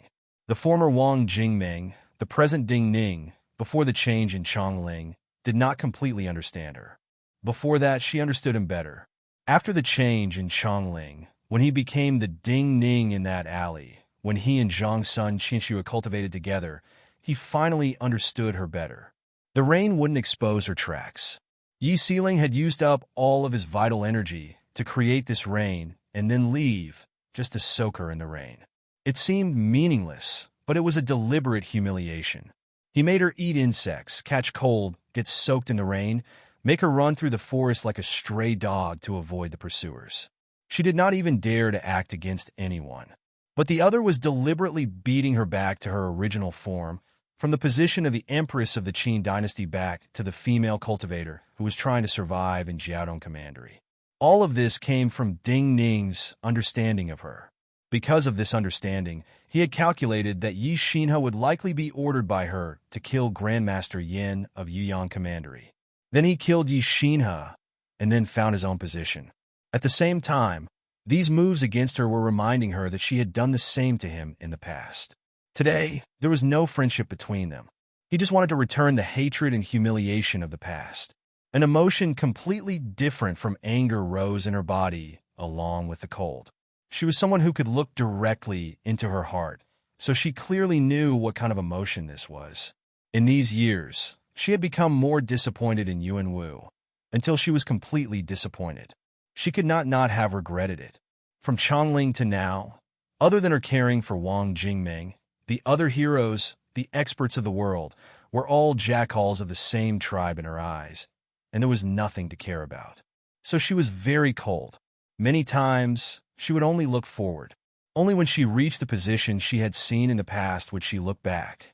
After looking back, she would feel regret. She had once thought that if there was a chance to return to the past, she would be with Wang Jingming. However, this regret that would occasionally appear was pierced by reality and the cold rain until it was riddled with holes. Her unrealistic childishness had been ruthlessly destroyed. This was where her emotions were at this moment. Zheng Xiu stood in the cold rain for a long time. Then she walked deeper into the snow. She tried to bury herself in the snow without leaving any traces, and then closed her eyes. She wasn't trying to bury herself. It was just that in the coming snowy night, she could maintain some of her body's warmth in the snow. It would be even colder outside.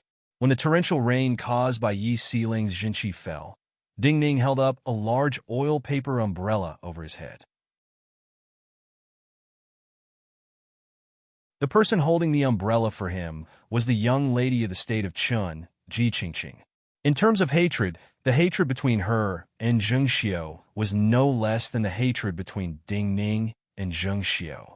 Because from a certain perspective, this sword scar on her face caused by Zheng Xiu had ruined her life. Ding Ning's gaze pierced through the curtain of rain and fell on the mountain forest ahead of him. His gaze was calm. When he completely cut off the past, his steps grew lighter and more determined. He did not release any energy. His body occasionally felt cold, but the vital energy in his energy sea grew more perfect, reaching a level he had never reached before. Even the smallest knot in the heart was still a knot in the heart. Every time a knot in his heart was undone, it was like severing a shackle for his cultivation. This pursuit was also a form of cultivation for him, a very special cultivation. There were no obvious traces along the way. This was not the game of Chongling back then. It was not so simple to find her. But a person's habits, preferences, and skills were often imprints that a person could not change. After the rain fell, he knew that Zheng Xiu would likely find a place to stay out of the wind and warm. There were many places like this in the forest hundreds of miles around. But Zheng Xiu did not use vital energy, and there were many seals. She would not go far. Ding Ning also stopped. He patiently waited for the rain to stop. Yi Sealing's unrestrained vital energy gathered the water vapor in the hundreds of miles around. So in this world, there was no snow, and there were very few clouds. Ji Qingqing, the young master of the Qin state, closed her umbrella and waited silently behind Ding Ning. A Min Mountain Sword sect cultivator dressed in indigo robes appeared in her sight. This Min Mountain Sword sect cultivator dressed in indigo robes was not Yin Tai Guanjian, but Qin Yaoyin. Many people had come with him and helped him bring some tightly sealed wooden chests. When these wooden chests were opened, the soft sound of flapping wings sounded in the world. Zheng Xiu woke up from her deep sleep, startled awake from her dream. Her bodily functions had dropped to the level of a turtle or snake hibernating. Her breathing was extremely weak, and even her heart would occasionally beat. But the sound was not enough to wake her up from her deep sleep. The snow around her was already moving. In her perception, there were many insects flying in the air, and then searching for a relatively warm place. They landed, burrowed into the snow, and burrowed into the warmer depths of the snow. The mountains were covered in snow, and there were no longer any flying insects. The unique medicinal energy on these insects caused her skin to feel numb, and she immediately realized who had done this. Her heart contracted violently, and then started to beat violently. The almost frozen blood in her body immediately recovered and flowed furiously. Dozens of insects with strange colors had already passed through the snow on her body and landed on her. The moment he touched her skin, a layer of sparkling and translucent yuan qi surged from her skin. These insects silently died, but in the next moment, these insects were wrapped in serene green flames and started to burn, turning into balls of air. The pile of snow was lifted upwards, turning into a cloud of blood mist. Zheng Xiu's figure charged out like a ghost and disappeared from the forest. Her perfect face was as cold as porcelain. She did not hide her tracks anymore because she had been exposed. It was also at this moment that a war drum rumbled in the sky. In the silent mountain forest, several dozen enormous pillars of fire surged out at the same time, illuminating the sky above the valley as bright as day. Ding Ning walked out of a military tent. Zheng Xiu's figure was very fast, so fast that the soaring snakes in the sky could not see her clearly. But in his perception, that flowing wind clearly appeared. His figure instantly disappeared in front of the military tent. At the same time, countless wolves howled in the forest, as though cheering for him. You're tuning into the Warrior Lore YouTube channel. Don't forget to subscribe and join us on this journey to catch the most captivating stories.